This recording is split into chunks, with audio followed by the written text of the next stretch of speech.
Good morning and welcome to today's workshop on the linked California and Quebec cap and trade systems. This is a joint workshop by the California Air Resources Board and Quebec's Ministry of the Environment and the Fight Against Climate Change. I'm Rachel Gold, one of the managers of the Cap and Trade Program. I'm joined today by Mark Cipolla, Chief of the Cap and Trade Program, Rajendra Sahota, the Deputy Executive Officer over Climate Change and Research, and Matt Boutiel, Chief of the Industrial Strategies Division at CARB. Now I'm going to hand things over to Kim Ricard to introduce the Quebec team. Bonjour à tous. C'est à mon tour de vous souhaiter la bienvenue pour ce webinaire conjoint. Mon nom est Kim Ricard. Je suis la directrice du marché du carbone du Québec et aujourd'hui, je suis accompagnée de Jean-Yves Benoît, directeur général de la Direction générale de la réglementation carbone et des données d'émission, Jonathan Beaulieu, coordonnateur de l'équipe de supervision du marché, stratégie et partenariat, ainsi que de nos collègues du ministère des Finances du Québec, Jean Labbé, directeur général de la modélisation et de l'analyse économique des changements climatiques, et Stéphane Legros, directeur de l'analyse économique liée aux changements climatiques. Je vais redonner la parole à Rachel au CARB. Thank you, Kim. Next slide, please. Before we begin, we want to let everyone know how to access the language options available for today's workshop. The workshop today will be delivered in both English and French. Live interpretation is available.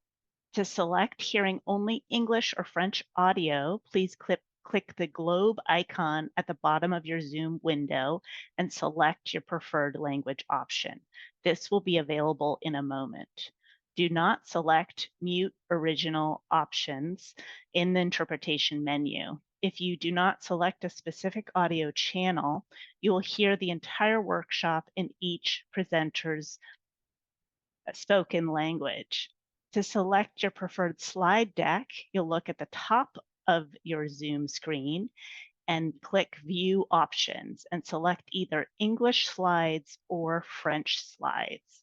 So in a moment, we will go into interpretation mode and that globe icon will be available for you to make those selections. Our interpreter, Lucy, will now give these instructions in French to the entire audience before moving to the interpreter audio channels. Next slide, please.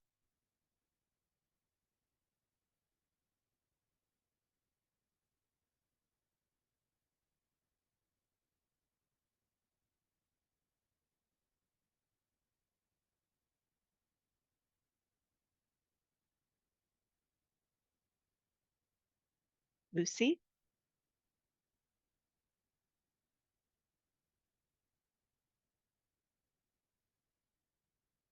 Yes.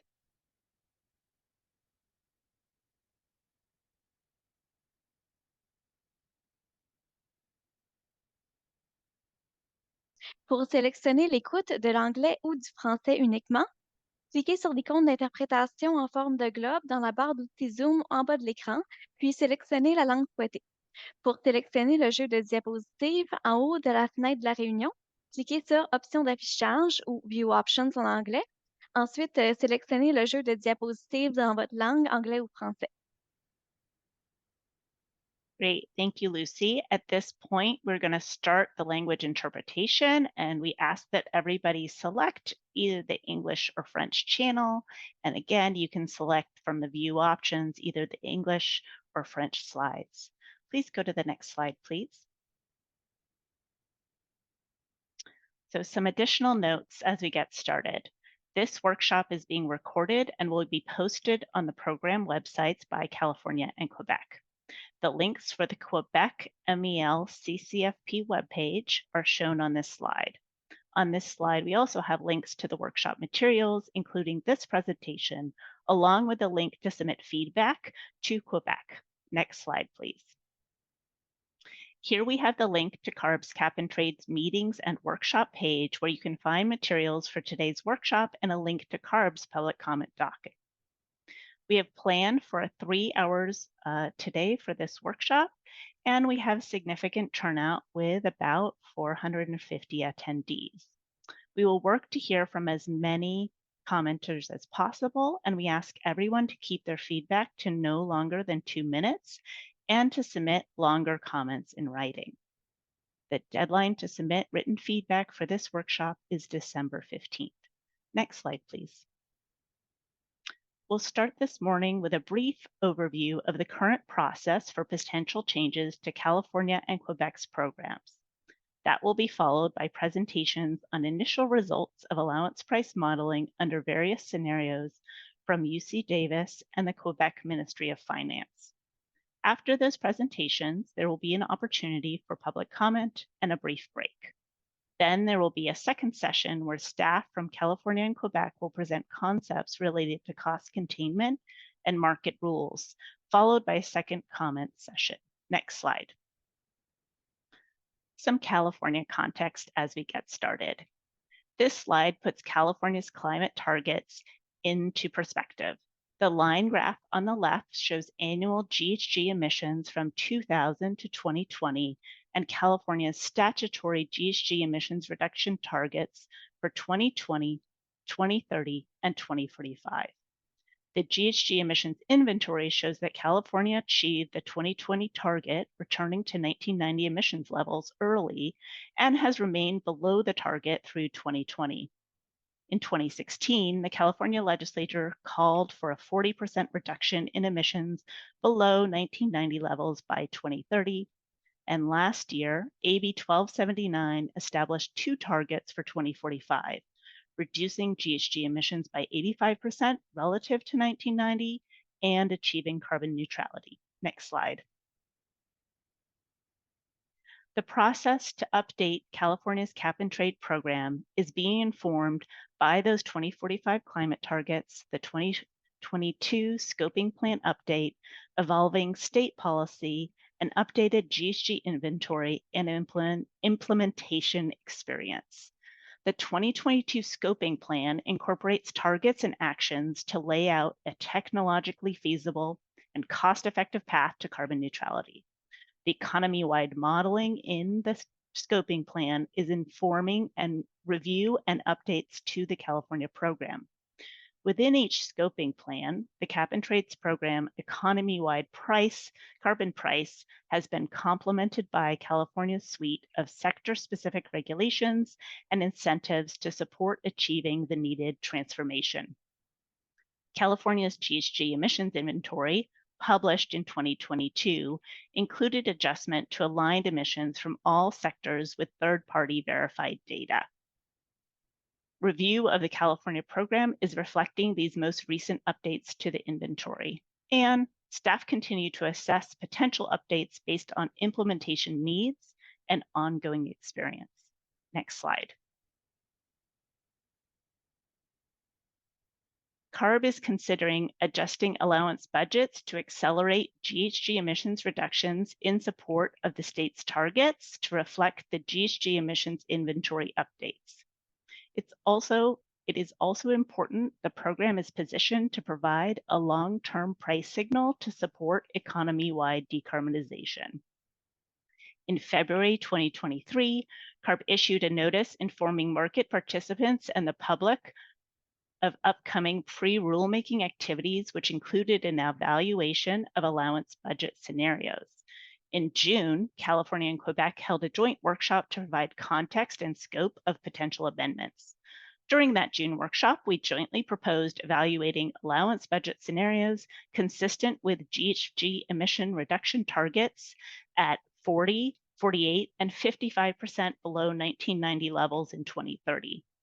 In July, California introduced 2021 through 2030 potential allowance budgets consistent with the 40, 48, and 55% 2030 targets, and provide opportunity for feedback on scenario selection and which pools should be considered when removing allowances from the market.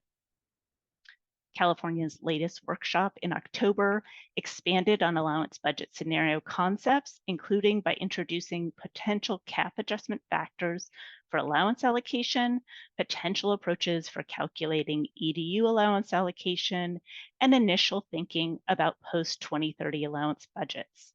I will now invite Kim Ricard to describe the Quebec context for potential program updates. Next slide. Let's remind you of the goals to reduce greenhouse gas emissions for Quebec.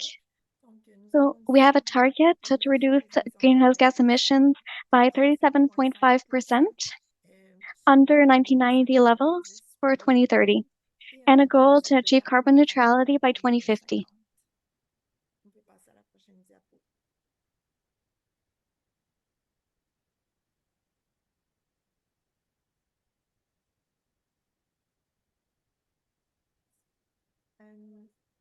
I will remind you also of the goals of this approach. So I'll remind you that, sorry about this, please hold. So the goal of this approach is to ensure the efficient operation of the carbon market in order to reduce Quebec's greenhouse gas emissions. I also want to contribute to achieving greenhouse gas emissions reduction target by 2030 and achieve carbon neutrality by 2050.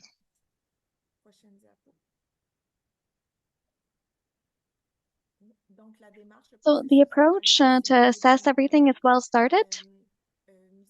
We have issued a market notice in February 2023 and held a webinar to launch the program in June, jointly with California, to explain and present the context and the potential for modifications that could be made to the cap and trade system. Then Quebec has held 2 webinars on topics, specific topics, including in September, we had a webinar on the publication of market data, as well as the duration of compliance period and global warming potential. Then after, we held a webinar in October, which was specifically about offset credits. Please note that for the first webinar that I mentioned, that was held in September, we received several comments, and we thank you for these. Also note that the comments are already published on the ministry's website. Also, when it comes to the webinar on offset credits, you can always submit comments, and you have until November 30th to do so. I will give back the mic to Rachel.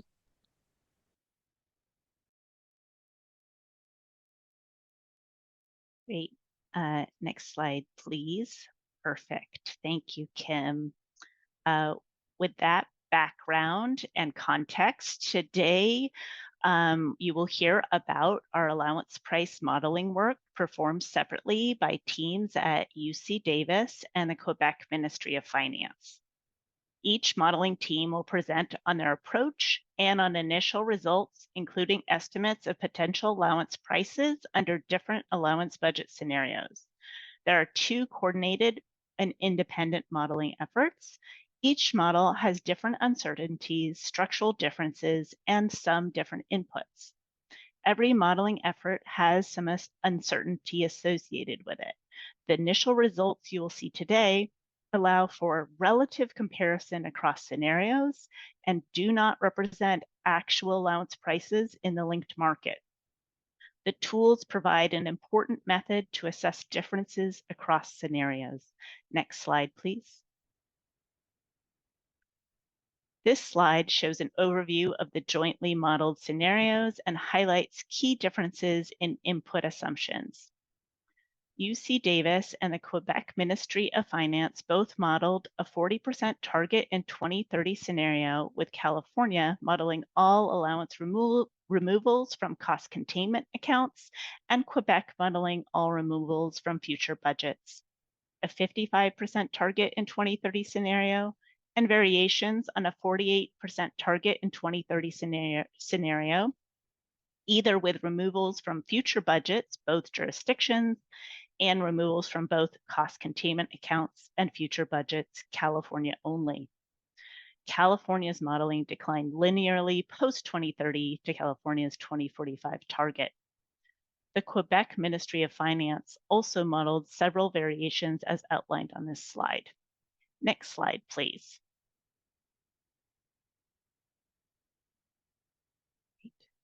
Before we turn it over to our modeling teams, there are several important considerations. The initial modeling results being presented are illustrative of potential impacts of different changes over the long term. The impacts may not capture every nuance of abatement options, such as carbon capture and sequestration for California's Senate Bill 905 as a compliance pathway for large GHG emitters.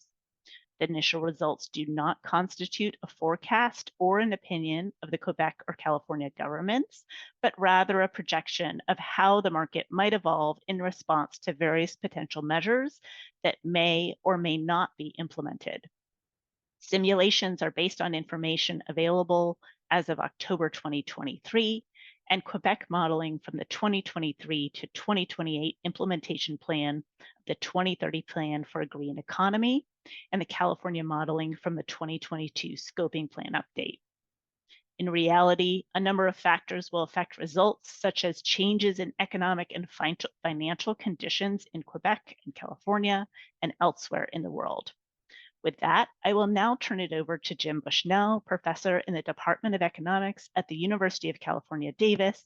Under contract with CARB, Jim is leading the efforts of the UC Davis modeling team. Thanks, Jim, for being on. Next slide, please. Oh, we're already on the next slide. Perfect. Thank you, Rachel. As my introduction said, I am Jim Bushnell. I'm representing the UC Davis modeling team, presenting our initial results. Next slide, please. So just to give a quick overview of our methodology, it is a little different than perhaps what you may have seen. Our focus here is on quantifying the range of potential emissions outcomes.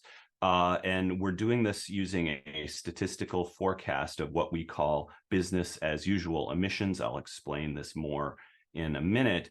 And then we're combining this forecast of future emissions with different assumptions about projected levels of abatement coming from complementary policies and other sources. What we end up with then is a net demand for allowances after considering abatement that's not happening through the cap and trade program. And we interact this net demand for allowances with the different pricing tiers in the program, the price floor, the APCR tiers, and the ceiling, to come up with projected prices, assuming different scenarios in terms of available allowances from the budget, different APCR policies, and importantly, the end date of the modeling exercise, which is meant to coincide with different hypothetical end dates of the program. As we will explore, this end date is an important consideration when thinking about the forecasted prices and indeed the net supply or surplus or deficit of allowances in the program. Next slide, please. All right, so we're going to start with the forecast of business as usual emissions. Next slide. What we're doing here, what we call business as usual, we use this term to basically describe a projection of the key variables we're interested in based upon what we observe in historic trends of the relationships of those variables to each other, to the economy, and so forth. And we're using those historical trends to project forward. In that sense, it's a business as usual forecast. It is capturing some abatement activity, those that we have seen over the last 10, 20 years. Those will be included in those trends. However, it does not account for new policies that are not reflected in historical trends and might bend the curve of emissions, so to speak. It's a statistical model. I do not have time to go into the details. In fact, I'm going to have to skip a few slides here just to stay on schedule, just to warn you that there's a little more detail in the presentation than I'll be able to cover today. Essentially, we're using data from the emissions inventory early and then later on the MRR to quantify the variables we're interested in for the first 30 years from 1990 through 2022. And then we're using our estimates of those relationships to project forward the trajectory of those variables through either 2030 or 2040. And when we add those variables together or combine them, we can come up with a aggregate forecast of emissions under the program. Next slide, please. Next slide, I'm going to skip this. So the details are, I don't have time to get into. When we add all these together, what we get is a forecast such as this. This image reflects years on the horizontal axis, and the vertical axis is MMT of California covered emissions under the cap and trade program. And so the gray line to the left of this figure is actual data. Starting in 2023, it becomes a forecast, and you can see the lines start to diverge and the range of the forecast grows as we go out over the years. This forecast runs through 2040. The middle line to the right of the screen is the median draw of our forecast. We have 1,000 different draws of the future here that we've generated. The upper line represents the 95th percentile of the future emissions trajectory, and the lower dashed line is the 5th% draw. So those are all different, representative of many different trajectories of future emissions. And we've also on this figure illustrated the annual California budget for capped emissions. We don't have 2013 and 14 in here because that was a narrow scope. It's hard to reflect on a figure like this. This is under the current regulation, projecting out the annual allowance budget for each year.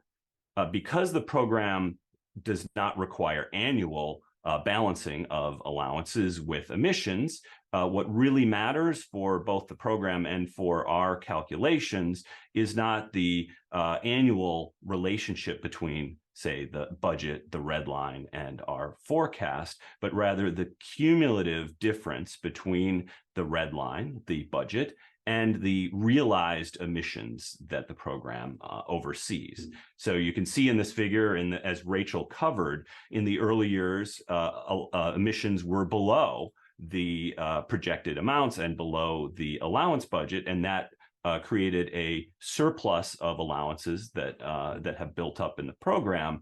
As the forecast projects, the allowance budget drops below the forecast emissions soon, and that starts to draw down the surplus of allowances and eventually leads us into a deficit. Importantly, I'll note this again, this is business as usual, so we do not have any additional abatement that's not considered part of historic trends. We're going to make those adjustments next to come up with our final calculations. But I just want to draw your attention to what matters here in our calculations is essentially the cumulative area between the underneath the red line, which is the allowances available, and the cumulative area under our emissions trajectories, which is one of these gray lines. Next slide, please. We break these down by sector. In the interest of time, I'll just sort of note these are in the slides. But I don't have time to sort of get into it. The previous slide represents the sum of all these subsector forecasts. Next slide, please. So what we're going to do, I'm going to walk you through different iterations of a key slide that's intended to summarize our results in a single graphic. So we're going to discuss how we get there in the next several slides. We're going to take those growing jaws of forecasts that we saw in the previous slides, and we're going to kind of tilt them on their side to come up with a what's described here in the left-hand panel is a histogram of cumulative emissions that would arise under business as usual over the lifetime of the program from 2013, in this case, to 2040.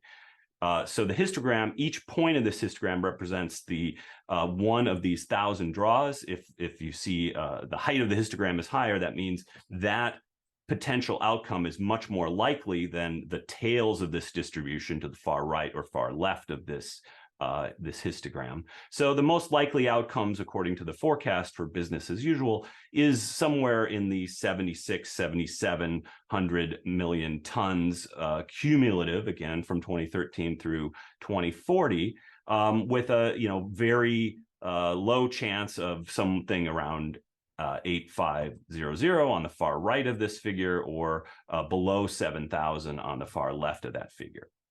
And what matters for compliance, for projecting allowance prices, is the difference between this forecast of emissions and the allowance budget itself. The vertical lines on the left-hand figure is the allowance budget. Under the current regulation, the solid line represents the budget with the containment reserve allowances included, and the dashed line represents the budget without the containment reserve. So the dashed line represents the available allowances without prices hitting any of the APCR tiers, for example. And then what matters for our abatement and net demand calculations is going to be the difference between the forecast and the available allowances. So the red arrow here is representing that the amount of work that needs to be done, the amount of abatement that needs to be done to get the business as usual emissions down to the allowance budget. And that amount of abatement that's required is going to be contingent upon which forecast of business as usual emissions is realized. So for one specific forecast represented by the red line, it's going to be that distance between the forecast and the budget. The right-hand panel then, which is going to form the basis of the figure we're going to look at for the rest of this presentation, the horizontal axis now is representing the difference between business as usual emissions and the allowance budget under a given scenario. So instead of 8,000, what we're looking at is, for example, around 1,000 is the most likely. That's the difference between the available number of allowances under the budget and the BAU emissions. And that's the amount of abatement that would be required to get the program or the California emissions down to its budgeted amount. Okay, next slide, please. Now, that is what we call the demand for abatement. I'm going to talk a little bit about, in economic terms, what we call the supply for abatement, and then we're going to put those things together to come up with price projections. Next slide. I do not have time to go into the details behind this, but largely drawing from the scoping plan, descriptions of different policies and our own sort of assessment of things like fuels policies, we have come up with projections of abatement coming from different sources. One source, the most important or the most substantial source, is the complementary policies coming from other programs like the zero emission vehicle mandates, the low carbon fuel standard, the renewable portfolio standard, etc. And then there's also some other sources of either allowances or abatement or adjustments that are made that are considered to be not responsive to the price of carbon. Offsets are modeled as being available at a certain amount at the price floor, so we don't get more offsets as the price increases given the bounds on offsets provided by the program design. Also, there's some adjustments for cement emissions and also adjustments for what might be expected to be net demand from Quebec, by Quebec from California in the program. Those are all going to adjust the totals. And then the last form of abatement is the additional abatement that happens if the carbon price rises. We model this as working through the channel of energy prices. When the carbon price increases, that is passed through to retail prices of gasoline, electricity, natural gas, and under different assumptions of demand responsiveness to increased prices, what economists call elasticity, we then have higher prices of energy lead to reduced energy consumption. That in turn leads to reduced emissions because we're combusting less fossil fuels as a result. And all that comes up with an interaction of, as the carbon price rises, emissions go down, that releases some pressure on the carbon price, and we calculate an equilibrium of that. That's going to be captured in the figures I'm about to show you as a slight slope in our abatement supply curve, representing that as the prices of allowances rise, we get more abatement out of the program. Just a caveat here, this approach captures the types of abatement that are going to happen when people reduce their fuel consumption as a result of the cost of those fuels increasing. So things like improved energy efficiency or switching from a dirtier fuel to a clean fuel, that type of activity is captured by our elasticity assumptions. But the types of activity that might reduce emissions in response to a high carbon price in a way that does not result in less fuel consumption, that is not explicitly captured here. So for example, CCS, where you continue to combust fuel, but you capture the emissions on the back end, would not be part of this calculation. We're implicitly assuming that those costs are above the price ceiling here, and so we're not getting that kind of abatement, at least in our calculations. Next slide, please. This is just quickly summarizing some of the assumptions going into our price response. I don't have time to really discuss it, so next slide. Okay, this is an illustration of when we put all these sources of abatement together, we describe this as a form of abatement supply. It's not all abatement, but essentially we're going to treat this as a supply curve that we can combine with our demand for abatement that I talked about earlier. Just to walk through this figure again, the horizontal axis is the total amount of emissions. We think of this as cumulative through either 2030 or 2040. The vertical axis is the carbon price in 2023 dollars, which is going to be based upon the value of these price containment tiers in 2023 dollars in the end year of the program that we're modeling. This figure illustrates a scenario where we end the program, we sunset it in 2030, and so these price tiers are the different tiers as of 2030. Starting with the floor, which is going to be around, oh, sorry, next slide again. The floor will be around $31, and this first step of this curve here, the dashed line, represents all of the abatement we're getting at or below the price floor, mostly coming from these complementary and non-price responsive abatement measures. As illustrated here, it's about 200 million tons worth of abatement between now and 2030 coming from ZEV mandates, LCFS, and so forth, that will happen even if the program remains at the price floor. Then, if we need more than about 200 million tons of abatement, that's going to cause the allowance price to rise. The slope of this curve and the next steps here represent the additional abatement one gets from higher energy prices as the price goes from the floor to the first APCR tier, around $76 in 2030. And then there's a big step, which represents the additional allowances from price containment in this tier that would be made available when prices reach that level. So there's less additional abatement required because there's more allowances made available at prices at that level. A similar thing happens at the next step as we go from the first APCR tier to the second APCR tier, around $86, I think. And we get a little more abatement and we get more allowances available due to the price containment reserves. And then finally, there's another step to the price ceiling where there's additional abatement from prices rising some more, and then additional allowances made available at the price ceiling. All right, so that's just walking you through what we call the supply of abatement. It's the supply of allowances and abatement.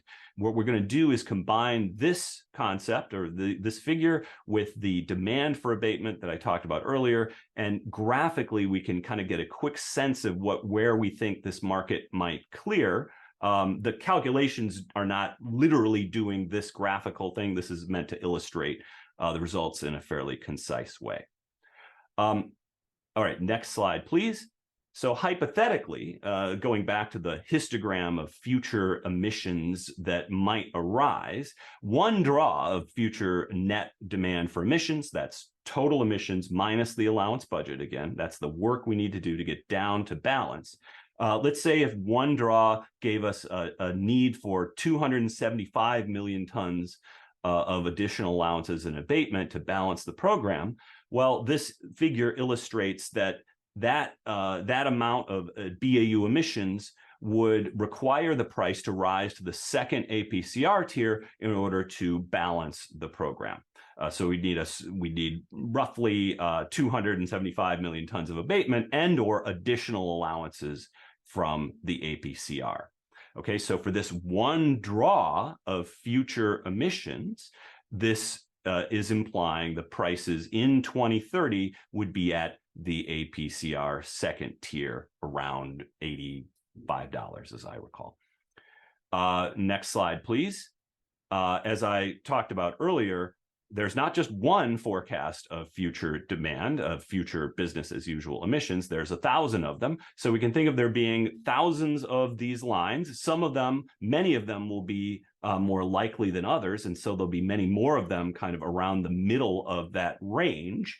But we take each of those and we calculate for each of these scenarios where it might cross our abatement supply curve and or APCR tiers to come up with a projected 2030 price for each of these future business as usual emissions draws. And when we combine all of those, we come up with an expected price, which is the average of all of those draws in terms of where they cross our abatement supply and the implied prices that those yield. So this is all sort of conceptual. The next few slides are going to show you the results of this calculation, where I'm going to combine the histogram of demand or a business as usual minus the allowance budget and these concepts of abatement supply. So next slide, please. This is for 2030, okay? And so what we see in the histogram is under the current regulation, if we make no adjustments to the allowance budget, first of all, there's quite a few, well, there's at least some draws that actually have a negative net demand for allowances. And that means the business as usual emissions through 2030 will actually be below the allowance budget through 2030 under those. And no additional abatement would be needed to balance the program. And then quite a bit more represents a net demand for emissions to the right of zero in this figure, but they're crossing on our dashed line. And that means that even at the price floor, there would be enough abatement provided, much from complementary programs, so that the program can balance through 2030 without prices increasing off of the 2030 price floor. And then there's maybe one or two draws to the far right of this where the net emissions are high enough that we might need to rise a little bit off the price floor in order to clear the market. But what this figure is implying then, you can think of each point of this histogram as one of those demand curves that's crossing. Much of it is crossing either to the left of the dashed line or on the dashed line, and that means the prices would be at the floor in 2030 if there is no adjustments to the program and the program sunsets in 2030. In other words, there's likely to be a surplus of allowances on our current trajectory if the program ends in 2030. The next slide is going to take this concept and look at 2040. A couple things to highlight here that are important differences. First, the horizontal axis, the scale is very different. It's much larger, and that's because when we take this out to 2040, the allowance budget is much lower and it's well below the forecasted emissions trajectory. And so what was a surplus through 2030 quickly becomes a deficit as we look at those more aggressive targets in the decade of the 2030s relative to our forecasted emission trajectory. Okay, so the net demand for emissions becomes much larger. Now our median draw here is around 1,000 million tons through 2040. And there's nothing to the left of zero anymore. So we have much more demand for abatement now when we take this out to 2040. That's one important change. The other important change is the right vertical axis, where the price levels are now much higher as well. And that's because if we hypothetically sunset the program in 2040 instead of 2030, then what matters for expected prices is what the price would be in 2040. Because the price tiers increase at 5% real, including the rate of inflation every year, those price tiers in 2023 dollars are quite a bit higher in 2040 than they are in 2030. So the price ceiling is $187 in roughly in 2040, and the price floor is around $50 in 2040 instead of 30 and 110 or so in 2030. Okay, so the dollar amounts are higher and the quantities are much bigger in this figure. What you can see is, well, we need about 1,000 on the median draw says 1,000 million tons of abatement. And we're getting quite a bit more business as usual abatement under this scenario as well. That's represented by a much larger dashed line here. The scoping plan has much more projections of abatement coming from things like residential electrification, zero emissions vehicles in the decade of the 2030s. So we get much more abatement there, but you can still see that maybe a third of these draws are clearing at the floor on the dashed line, and another 2/3 are at one of these price tiers. And there's some observations to the far right here that are beyond any available allowances, even including the price ceiling. And so a figure like this is implying that prices could end up at the floor, or they could end up exceeding even the available allowances in the price ceiling. And there's many draws that are somewhere in between there. So this is implying a price somewhere above the floor, possibly up to the ceiling, but when we average it all together, it's going to be a price somewhere in the middle. And this is, again, under the current regulation with no adjustments to allowances. Next slide, please. And it looked like we kind of went out of order. So if you could jump ahead one slide. This is just to summarize what Rachel showed earlier. The different scenarios make different adjustments to the allowance budget, both in terms of what's in the APCR and in terms of what's available before we even tap the containment reserve. So now go back to the previous slide, please. This represents graphically those 4 different scenarios. When we remove allowances from the budget, what that does is shift this histogram to the far right. So for example, in alternative 2, we've removed an additional 1,000 million tons of allowances through 2040 under that scenario. And so the amount of net demand for allowances, the difference between business as usual and the budget, has grown by 1,000 simply because we've shifted the budget down by 1,000. So we need that much more abatement to balance. And in fact, in this scenario, most of the draws are in excess of what our abatement supply curve projects to be available at prices below the price ceiling. And that's true of almost all these scenarios. Alternative 1 shows you that there are some draws still crossing on the dashed line. There are more draws crossing on the slopes or some of the APCR tiers. And then there's maybe half the draws are to the right of the containment levels. And so that means that even at the price ceiling, there is going to be not enough abatement to satisfy the demand for abatement at that level, and prices would clear at the price ceiling under the assumptions of our model. So each of these scenarios is implying prices that are pretty high or more or less at the price ceiling in 2040. Next slide, please. And then next slide. Yeah. So just to illustrate again the importance here of the difference between extending the program, ending the program in 2030 and extending it to 2040, what this figure does is track the cumulative allowances, surplus or deficit of allowances year by year. The height of the bars represents the annual surplus or deficit. And then when we add them together, we get the height of the red line. The solid red line is the median draw here. And you can see that the solid red line is above 0 in 2030, meaning that there's a surplus or projected surplus of allowances if we stop the program in 2030. And that's why prices would be at the floor. But that surplus gets drawn down pretty quick.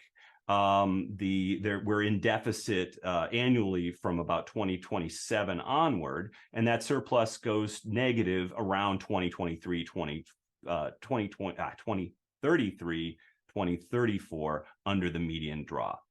Now, this is under a world where prices are at the floor, and so we're not getting any additional price responsive abatement, and we're not tapping any of the allowances in the containment reserve, of which there are roughly 250 million tons.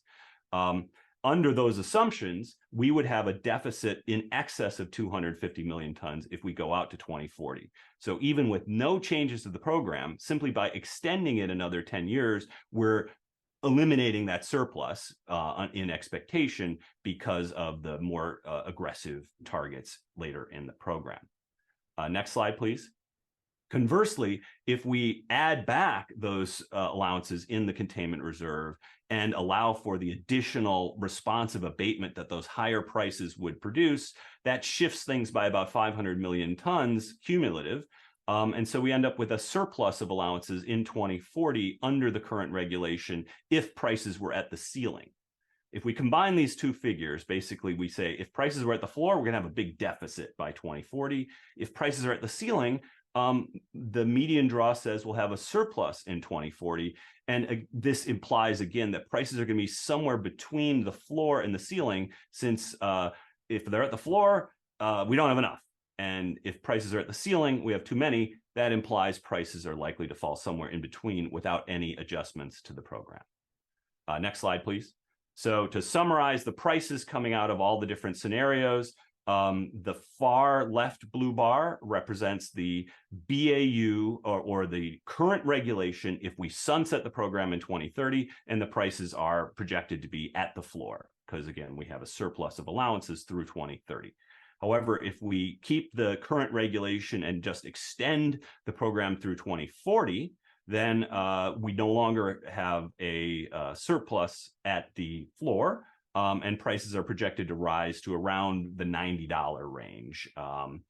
And that means through 2035, through 2040, we would settle in a little under $100 under that current regulation if we take the averages of all these potential outcomes. Most of the other scenarios where we're withdrawing allowances from the current regulation end up increasing prices to the price ceiling in 2030. Almost all of those scenarios give us prices at the ceiling in 2030. And then almost all the scenarios basically just follow the price ceiling up through 2040, except alternative one, which settles in around $150, a little above, and that's going to be above the price ceiling for most of the decade, but then a little bit below the price ceiling by the time we get to 2040.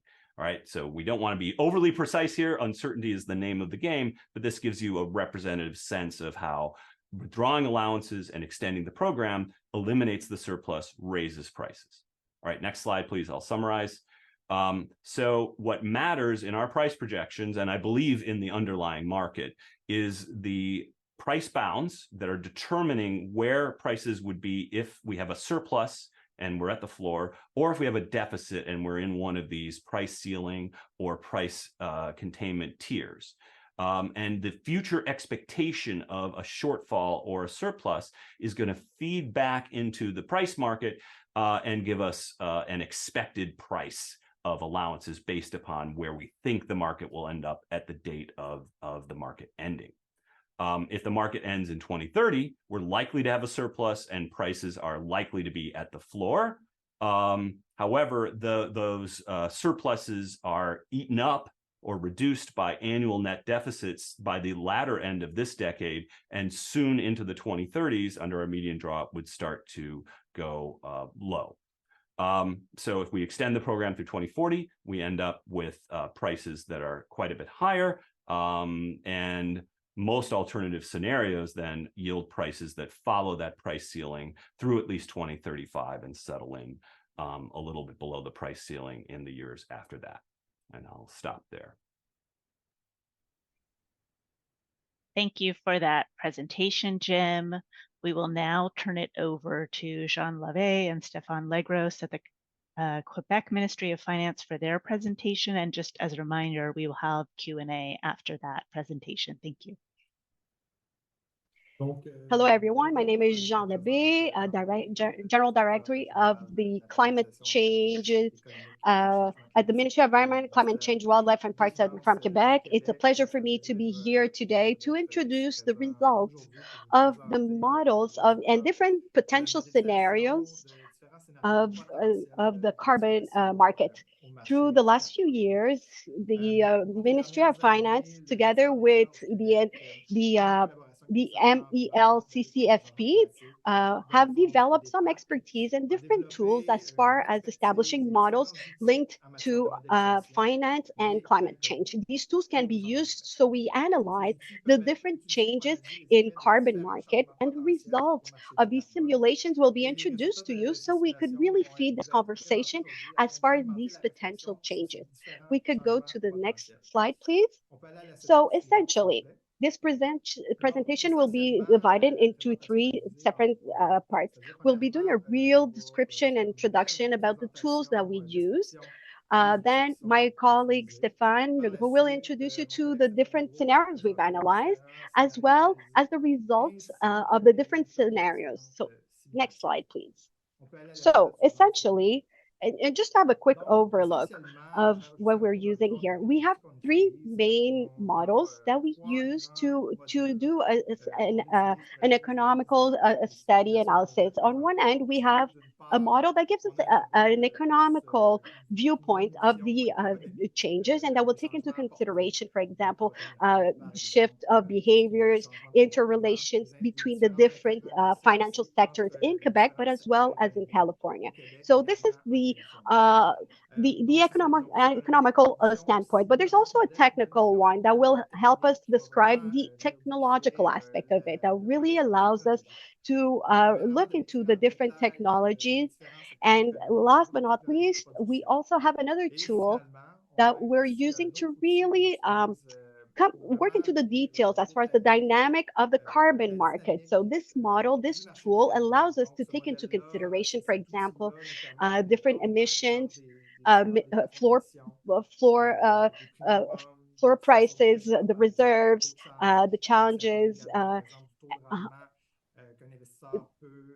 the amount, the risks that could be associated. Next slide, please. So we mentioned it earlier, perhaps just a reminder, different elements that we wish to mention here, like we said earlier, these models are illustrations. It gives us kind of a scope.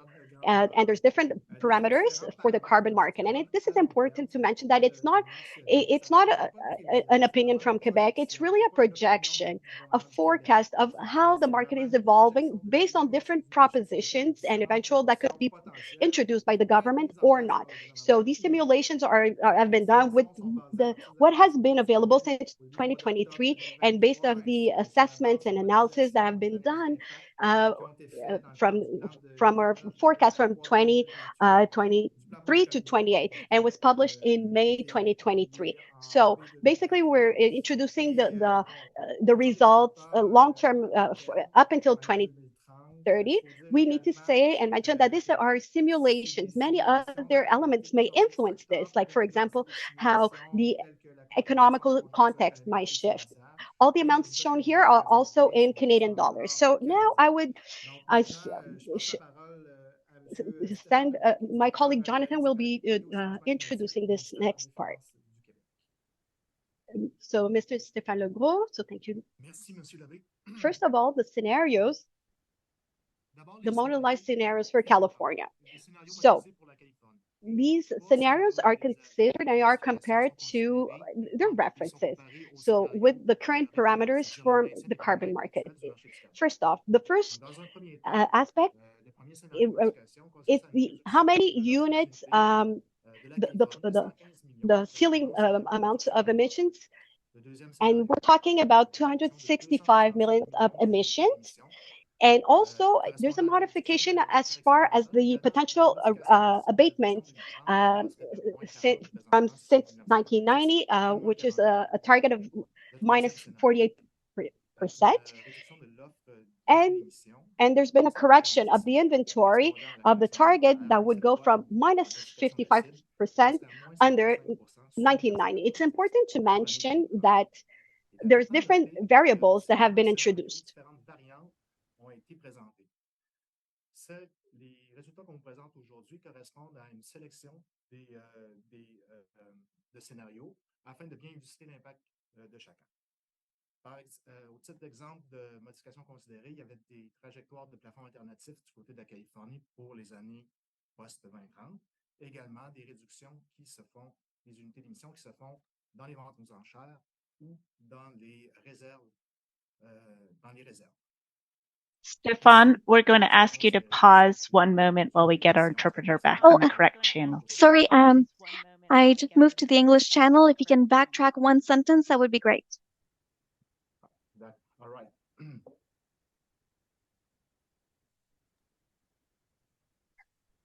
You can keep going. You can keep going. Go back one sentence, please. You can keep going. Go back one sentence, please. Back one sentence. Essentially, what I was mentioning is that many scenarios that are presented today, there are other variations that were presented earlier. So alternative price ceilings for after 2030 in California, and draws in emission allowances that are auctioned and put into a PCR reserve. Here we're presenting auction emission for 2025-2030, as you're seeing here.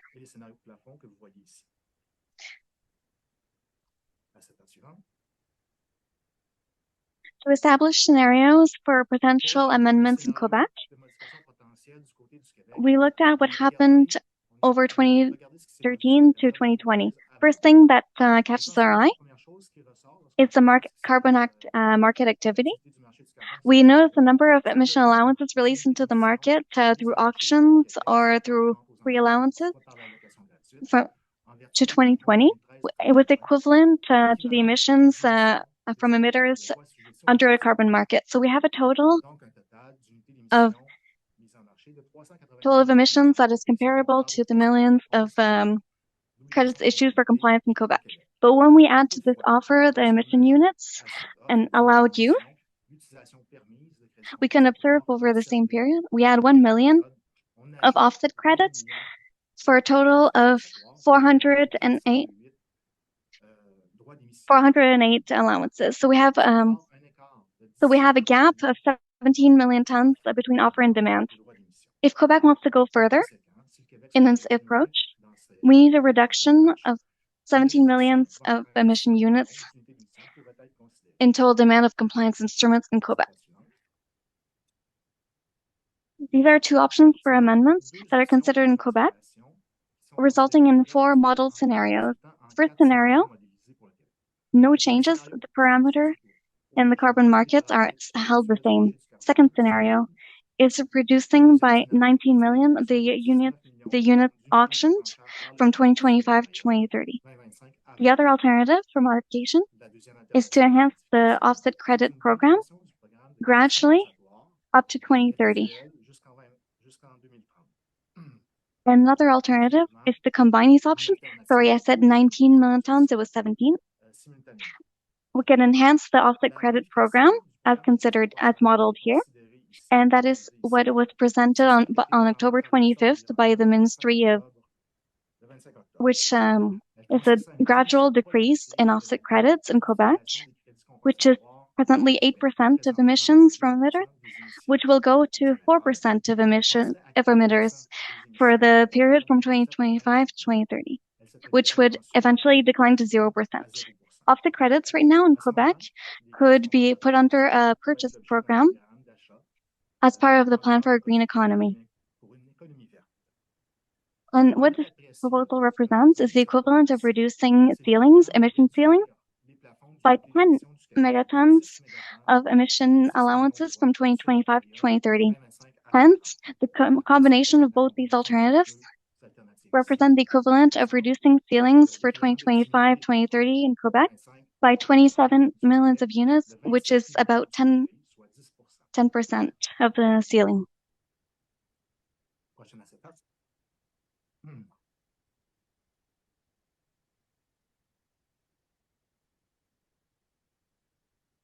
When we combine the amendments considered in California and Quebec, we have 6 scenarios we're presenting today on top of the business as usual of the reference scenario. It's not surprising that we can see more the offer diminishes, more the price increases, which leads to more reductions in emissions. It leads to outcomes as expected by 2030 that will vary between 102 to 127 Canadian dollars in 2030. So this price is as expected with expected parameters, which is as for emissions reductions, they would vary between 18.7 megatons Quebec and 20 megatons compared to 18.3 in the status quo scenario. The outcomes we get with this is based on the best information available at the moment where they are calculated. The effect of with the effect of current climate policies and technological changes expected. Our changes are consistent with what is observed with projections in the private sector. To properly understand the next slide, where we see the individual effect of each scenario, you need to understand that there are 2 effects that happen simultaneously and impact emissions levels in Quebec. First, the evolution of prices will induce behavioral changes in households and in companies, which will generate additional reductions with the increase of the price. The total of revenue of the carbon market is reinvested in implementation plans for a green economy, which generates additional emissions reductions. So we're capturing the effect of revenue on general outcome.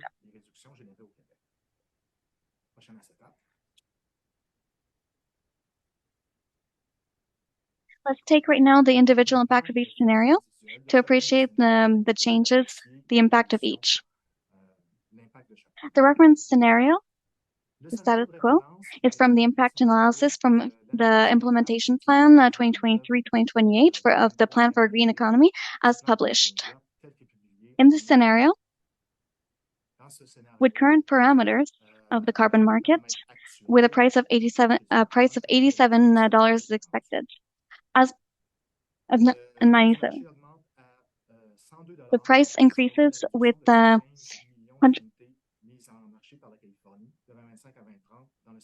in this scenario, Quebec does not make any changes in the first scenario with $97.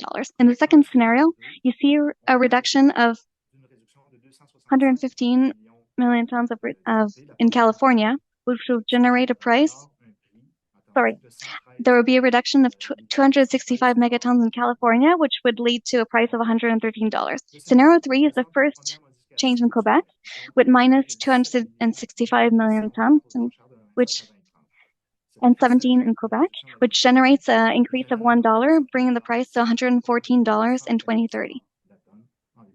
In the next scenario, the scenario number 4, the price increases to $115. This time, Quebec maintains its auction offer and enhances the offset credit program. If we compare with scenario number 2, it's an increase of $2.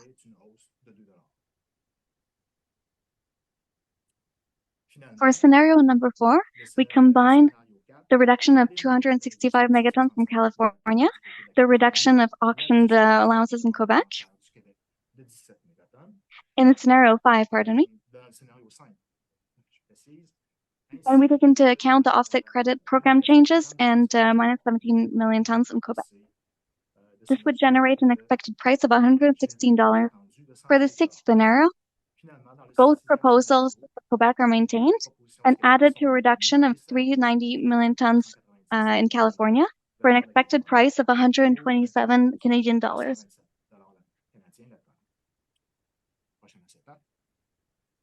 To conclude, the effect of each scenario considered on emission reductions in Quebec in 2030. It takes into account, once again, of current measures planned in the implementation plan for 2023-2028 of the Plan for a Green Economy, which plans additional reduction. In the scenarios 1 and 2, under the effect of a higher price signal, and reinvestment into green measures. We expect reductions of 18.7. In scenario number 3, Quebec reduces its offer of allowances of 17 million units. Reductions expected are of 19.1 million, which is higher than the status quo scenario. However, it's lower than the scenario number 2 due to the decrease in revenue from the carbon market. In scenario number 4, Quebec maintains its offer of allowances auctioned and enhances the off-credit program. The reductions expected are 19.6 million tons, which is more than the other scenario due to maintaining revenue of the program. In scenario number 5, which is the Quebec proposal combined, the expected reductions are 19.4 megatons, which is more than scenario 3, but less than scenario 4. Mainly what explains this is the reduction of the auction revenue due to minus 17 megatons of allowances. And for scenario number 6, which combines both Quebec's proposals, we have also a reduction of 390 megatons from California combined. This would generate reductions of 20 megatons in Quebec due to a higher price signal and additional revenue as part of the plan. This completes our part of the presentation, and I'll give the floor to Rachel.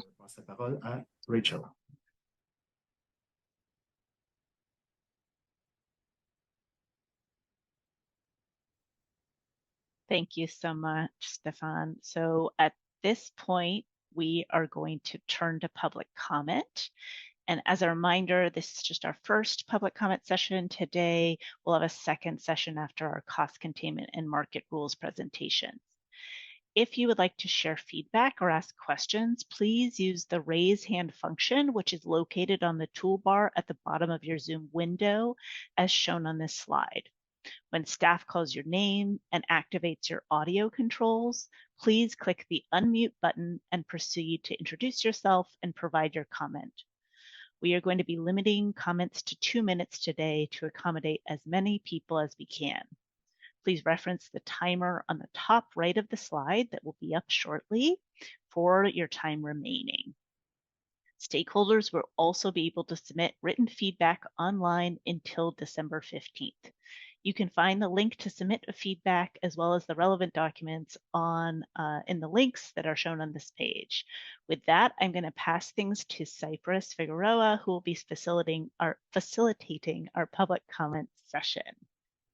Thank you. Thanks, Rachel, and good morning, everyone. Thank you for joining us today.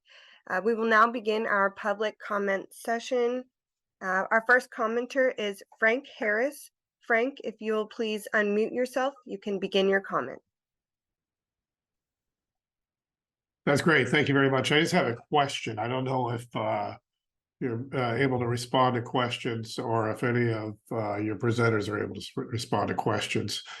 But I was in reviewing the UC Davis. By the way, I'm sorry, my name is Frank Harris. I'm with the California Municipal Utilities Association.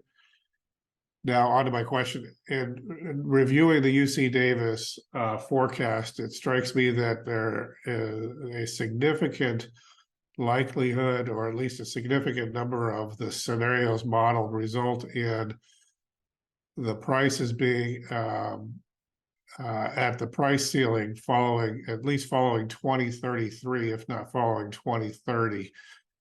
And that seems to be somewhat independent of any changes that might happen in terms of the supply of allowances at this point. So 2 questions on that observation. Is the observation an accurate interpretation of this presentation? And secondly, and I don't know if Professor Bushnell or somebody else might be able to answer this one, Is this an indication of a healthy market policy going forward if prices are always pounding up against the price ceiling? Thank you for the opportunity to ask those questions.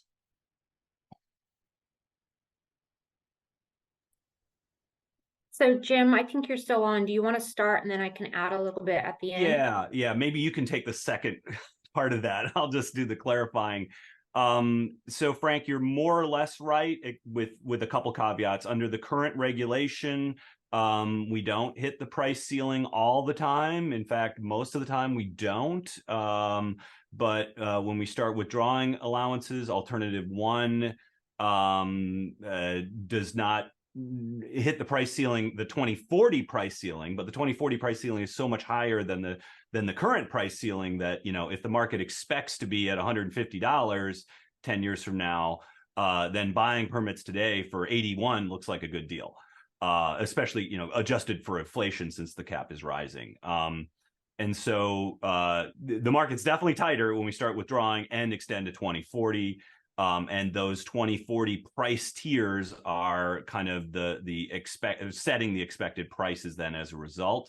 And so, a lot, and all the other scenarios had a lot of likelihood that we were beyond the price ceiling under the current scenarios. Whether that's a good, bad, or just sort of fact of life, I have my own opinions there, but I don't want to offer them quite yet. We'll let the others sort of speak to that. Thanks, Jim. And I will just say that there's an important part of the caveats in the slide deck that is worth remembering, and that is that we don't include CCS right now or some of the other abatement options that could be there once we start to develop the 905 program. And so CCS is coming in at about $60 per ton. That was before we included any of the federal incentives that have come into force in the last probably 2 years from the IRA and other funding opportunities and tax incentives. And so we have always been clear since the 2022 scoping plan that we are going to need CCS. We're going to need direct air capture to hit that second target in AB 1279, which is the 85% below 1990 levels. And so the sectors covered by the cap and trade program are the right facilities and the prime facilities to where CCS would apply. And if that's coming in at a lower abatement cost, there's other options to actually reduce emissions that don't push you up to that ceiling or those higher tiers as quickly as what the modeling is showing right now in the initial results that Jim presented. So I think it's really important that as you're looking at this, at the results that Jim presented, to keep in mind that there is a big part of the climate portfolio that is not being represented here, and that is SB 905 that went hand in hand with AB 1279.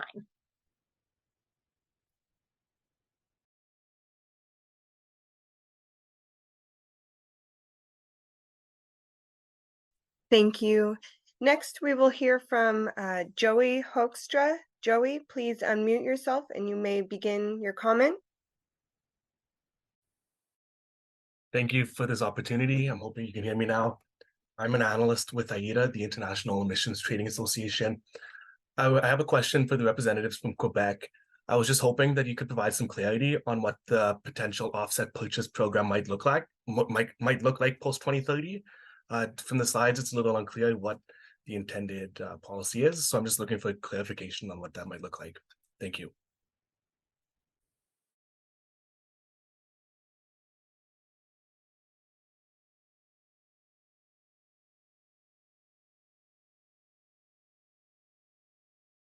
Est-ce que Jean-Yves ou Kim vous souhaitez répondre? I might be able to start, and you can add to my answer. En fait, je peux peut-être commencer. Forward model was essentially what was presented in the last webinars. So as we explained, as Stefan explained, it's a gradual decrease from now to 2030 of the net use of offset credits. But afterwards, we'll have a program that could potentially take the form of the Plan for a Green Economy 2030, which would allow adding credits, adding allowances. But these are elements that must be studied potentially. We're talking essentially about offset credits for Quebec.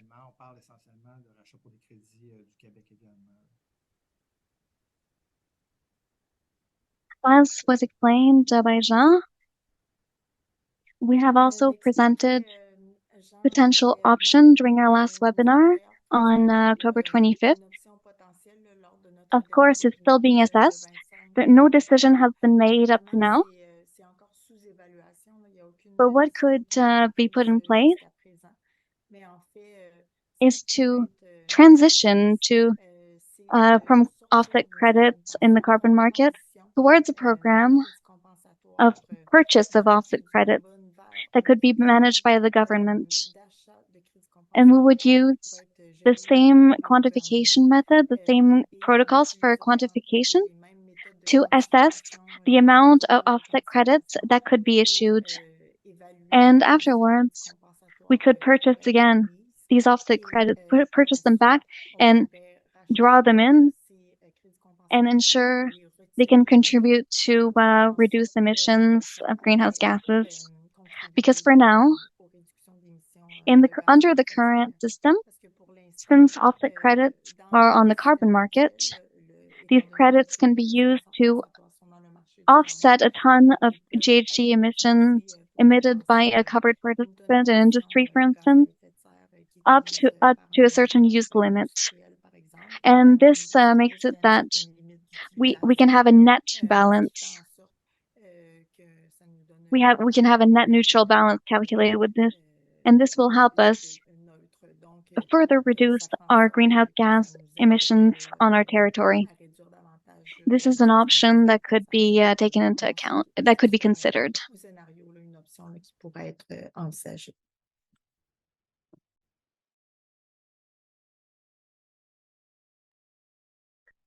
Thank you. And next, we will hear from Ken Johnson. Ken, you may unmute yourself and begin. Can you hear me okay? Yes. Oh, okay. All right. Yeah, I'm with Climate Reality Project. And let's see, regarding the UC Davis analysis, if we're expecting prices to be at the ceiling, what that means is we're not achieving our emission targets. In particular for alternative one, which is a 40% reduction by 2030, the statutory requirement, it looks like there's roughly a 50% chance it will be at the ceiling, which means we have an even chance of not meeting that target. So probably CARB should be rethinking the price ceiling. In the 2018 Statement of Reasons, when they outlined, the basis for the current ceiling, one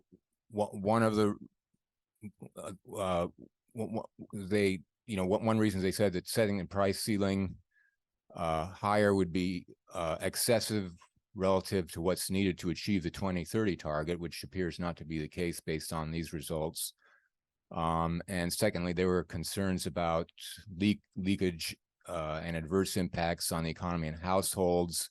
Those effects are more a function of how you spend the carbon pricing revenue rather than the the carbon price itself. So I think those factors need to be kind of rethought and reconsidered. Thank you. So this is Regender for the California Resources Board. I'll just make a couple of observations here. The price ceiling is set based on a series of factors that are in AB 398, and one of those includes the social cost of carbon, and the recent work on updating the social cost of carbon shows that damages could be higher than what was previously thought in previous estimates of the social cost of carbon. So some of the factors that are included in the consideration of the price ceiling have changed as new data and information has come into force. In terms of the price ceiling, and that the modeling showed that we get up there in the mid of the next decade. Again, I want to make sure that we are all on the same page and understanding that the modeling is indicative and comparative of the different scenarios that we're looking at and the magnitudes across those scenarios. but it does not reflect what we expect or what we're forecasting prices to be in the real world. And what you'll see in the second half of the presentation for today is a discussion about cost containment and whether those need to be considered or adjusted in light of increased ambition for 2030 and in light of what the program may look like out to 2045. So there is opportunity to revisit all of these as part of the second half of the presentations today. But I also see Jim on camera, so I want to give him a chance to speak. Yeah, I just want to clarify again that in 2030, that there isn't the market is not at the ceiling if the market ended in 2030. And under the current regulation scenario, the prices were not at the ceiling under most of the draws as well in 2040. So it was when we had those alternative scenarios that started to change. So I just wanted to make sure that was clear.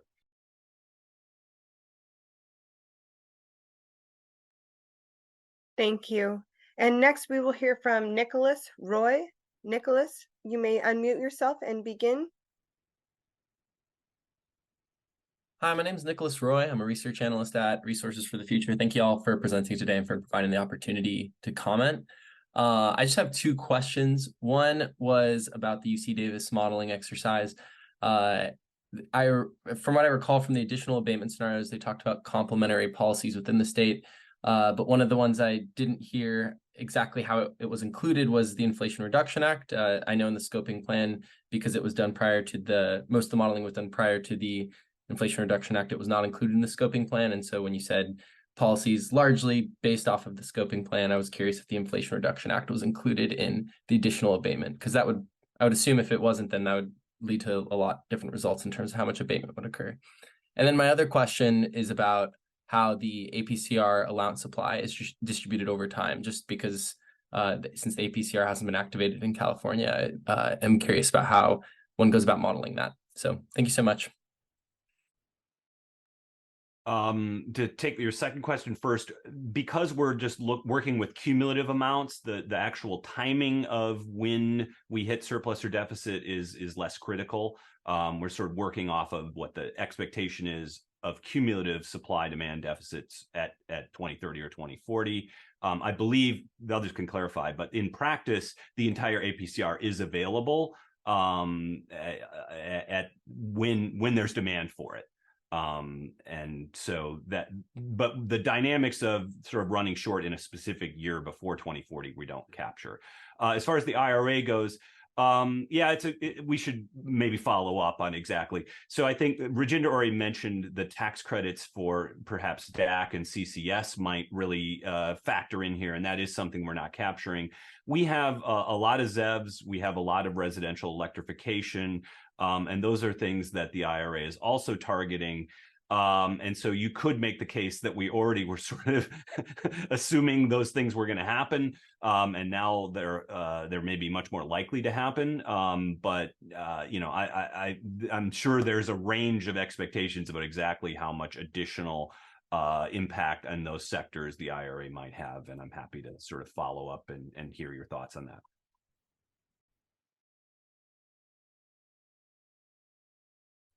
Thank you. Looks like we have two more hands raised. Next, we will hear from Danny Cullenworth. Danny, you may unmute yourself and begin. Good morning. Thank you to all the presenters who've spoken thus far. My name is Danny Cullenworth. I'm with the Independent Emissions Market Advisory Committee. And I was hoping to ask two questions. The first is directed potentially both to CARB staff and to Professor Bushnell. I'm curious, as we're thinking about the modeling work that was presented, whether anyone is thinking about projecting emissions outcomes and not just prices, and specifically under what scenarios or combinations of scenarios we might expect emissions to fall below the statutory 2030 target. So that's one question. And the second question is directed to Professor Bushnell. I was looking at what in the presentation are slides 33 and 34, which show on slide 33 the cumulative net surplus of allowances under maximum price responsiveness, where the expectation is that the market might be long if there's significant price responsiveness all the way through 2040 potentially. And on the other hand, on slide 34, the projected prices are assumed to be somewhere near the ceiling under many of the higher ambition scenarios. And I was just wondering if Professor Bushnell could comment a little on how we should be thinking about the potential for price-induced responses to emissions and the modeled price ceiling outcomes at the end of the program. So thank you very much. Look forward to your comments. To take your second question first, yeah, so we could generate this and have, just don't have time to sort of think about the cumulative under all the different scenarios. And just to be clear, the surplus by 2040 was the current regulation scenario where there's no adjustments to the budget. The other, and in fact, we had an expected price south of $100, then that sort of reflects that there's kind of an average of prices at the floor and prices at some intermediate tier that's kind of giving us a expected price in that range. The other ones, if we're pulling off some 400 to 800 million tons, would give us that projected deficit by 2040. And as far as and we get more price responsive abatement, but once we hit the ceiling, the amount of price responsive abatement is what it is, because we're not allowing the price to rise above the current price ceiling. Now, if there are adjustments, we would get more abatement, not necessarily, a 1-for-1.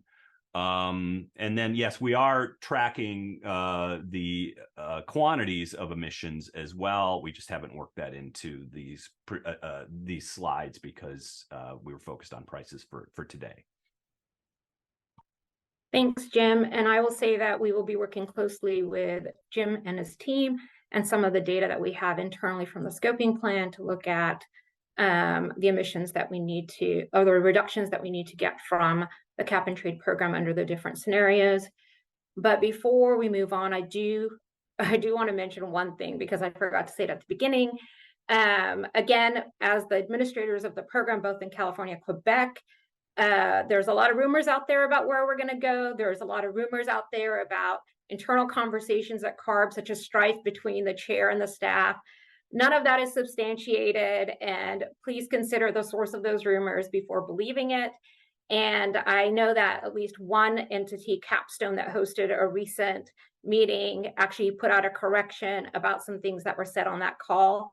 So please be mindful as the market participants and public stakeholders to check in with the CARB staff or look at our website for any official information and anything that's being put out by the regulatory agencies or us as the administrators of the program.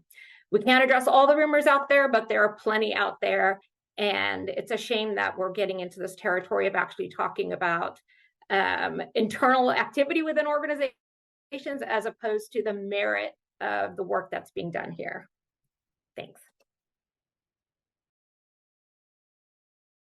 Thank you. Thanks, Rajinder. Cypress, before you move on, we're going to take one more question and then we'll go to break, and we're going to have a second opportunity for public comment after the next part of the presentation. So thanks. Thank you, Rachel. Next, we'll hear from Ari Freisinger. Ari, you may unmute yourself and begin. Oh, it looks like I just lost you. Okay. Ari, you may unmute yourself and begin. Hi, Ari Freisinger from Liminality. I had a couple very quick questions for Professor Bushnell. The first was, as Rajinder had mentioned, obviously CCS, I shouldn't quote her on this. CCS is obviously a very large component attacking a very large segment of emissions in the state. And there's your modeling, I think, did not include any benefit of CCS in California through 2040. Any kind of rough estimate of how including CCS might, or whether it might materially change, not an estimate, whether it might materially change the conclusion about the price being at the ceiling as quickly or for as long as you've assumed, given that that's obviously a very, very large portion of California's emissions might be mitigated through CCS technologies of various sorts. The second is whether the assumption of no additional complementary programs, command and control programs in the state or other market mechanisms, whether that assumption whether tweaks to that assumption based on history might lead to different conclusions, since the state has a long history of continuing to add new regulations to try to drive decarbonization. And the last is whether you assumed any benefits from higher prices leading to increased revenues from going to the GGRF. And obviously those programs target fairly substantial decarbonization, whether that was kind of assumed in your curve. Thanks so much. I will say, yeah, no, we want to, I think we will definitely take a look at CCS and think about how that would influence it. I mean, we can sort of look at the degree of shortfalls from those supply demand graphs, and you can kind of mentally adjust by the quantity you think CCS might provide to kind of get a sense of how meaningful it might be for one of those scenarios. I will say that there is a lot of reductions already in a lot of industrial sectors coming from other channels, that the reduction in the use of transportation fuels is feeding back and reducing emissions from the refining sector and other things. Those calculations are in there. And so to the extent the overall emissions are lower, the amount to be captured by CCS is also lower, and that might kind of mute exactly how much CCS might provide, but it's definitely something we would want to look at. Additional complementary measures, I guess there's other stuff that could happen, but we already have quite a bit of reductions happening in a lot of these sectors that you could think of as, we're actually working from a sectoral level, not a specific measure level necessarily. And so to the extent additional measures are just meant to kind of reinforce reductions from, say, the cement industry, then they might already be kind of considered. But yeah, if there's new policies that come up that reduce that we're not thinking of, then definitely that's going to reduce the demand for allowances out of the abatement, and that would have an effect. So we're not modeling things we haven't that we hadn't thought of, or that aren't current proposals. Let's put it that way.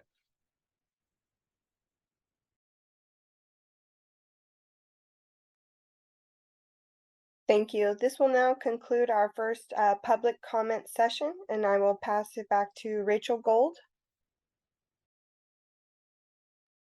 Unmute myself here. Thank you, Cypress, and everyone for your input. We are going to take about a 5-minute break, and then we'll come back and have a staff presentation on cost containment and some other market rules issues. So stay tuned for that, and we'll start at about 11, 13, or 14, something around there. Okay, thanks so much. Bye-bye for now.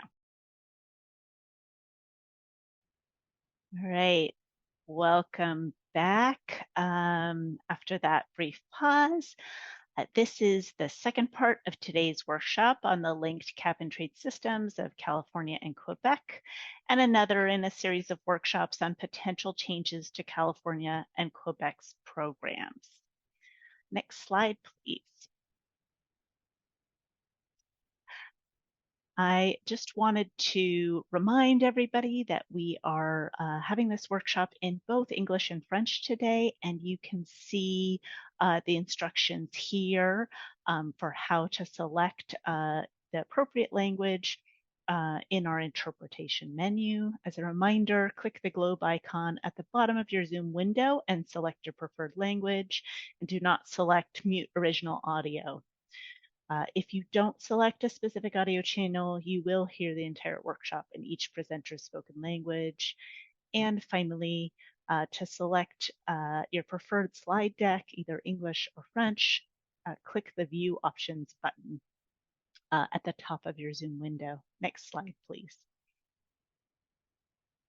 We are now entering the second half of the workshop where jurisdiction staff will discuss current cost containment mechanisms and market rules and seek feedback from stakeholders on potential changes to those provisions. Next, Nick Weisenor from the California Cap and Trade Program and Jonathan Beolo from the Quebec Cap and Trade System will present, and I welcome Nick to begin the presentation on cost containment. So to you, Nick, thank you. Thanks so much, Rachel. Good morning, everyone. Next slide. In the first session this morning, you heard Dr. Jim Bushnell from UC Davis present initial estimated allowance price possibilities under different modeling scenarios. The modeling included a business as usual scenario through 2040. It also included 4 other scenarios capturing a mix of trajectories to achieve a target that is 40%, 48%, and 55% below 1990 levels by 2030, with minimum and maximum allowance removals for future budgets. All of the caveats around modeling from slide 15 still apply to these initial results. For the business as usual scenario with no changes to the allowance supply, the initial estimate is a mean allowance price of 95 2023 real dollars through 2040. Generally, except for alternative 1, the modeling showed that the scenarios followed the price ceiling through 2040, about $145 in 2035 and about $180 in 2040. Modeling results for alternative 1 estimate prices near the allowance price containment reserve, or APCR, tier 2 prices in 2040, which is about $155. Again, these numbers allow for relative comparison across scenarios. The modeling does not capture all real-world abatement options such as CCS. Next slide. The presentation of Dr. Jim Bushnell from UC Davis was followed by a presentation by Quebec's Ministry of Finances. The Ministry of Finances presented estimated allowance price possibilities under different modeling scenarios. The modeling included a reference scenario through 2030. It also included 6 other scenarios capturing a mix of trajectories to achieve a target that is 40%, 48%, and 55% below 1990 levels by 2030, with the possibility of Quebec to remove 17.4 million allowances from 2025 through 2030 budgets, and the enhancement of the offset credit program by 2030. Again, all of the caveats around modeling from slide 15 still apply to these initial results. For the reference scenario with no changes to the allowance supply, the estimated carbon price in 2030 would be roughly 97 Canadian dollars. According to the different scenarios modeled, the carbon price would fluctuate between 102 and 127 Canadian dollars per ton. The modeled prices from both institutions reflect cost containment features that are in place in the current linked market. CARB and MELCCFP are evaluating these provisions and seeking your feedback. Next slide. This slide shows the source of California and Quebec allowances that both jurisdictions are considering for retirement from the total 2013 through 2030 joint allowance budget to accelerate greenhouse gas emissions reductions. Allowance pools to consider for removal include the allowances in California's price ceiling and both the jurisdiction's reserve accounts. There are also vintages 2025 through 2030 allowances currently held in jurisdiction accounts that would be used for future auction or for free allocation that can be considered for retirement. Quebec does not have a price ceiling pool and is considering allowance removals from the reserve and 2025 through 2030 allowance budgets. At this time, all pools are still under consideration for allowance removals in California. As covered in previous workshops this year, for the longer term, there is support for California and Quebec to advance its greenhouse gas reduction program measures post-2030 to support a long-term price signal for market stability and drive economy-wide decarbonization investments needed to meet climate targets. The jurisdictions continue to encourage feedback on the allowance budget scenarios covered earlier today. Next slide. As discussed earlier today, and in prior workshops, CARB is considering and evaluating potential changes to align with the latest scoping plan. As CARB thinks of making the program more stringent, CARB needs to consider cost containment adjustments in response to language in Assembly Bills 32 and 398 regarding cost-effective policies and minimizing leakage.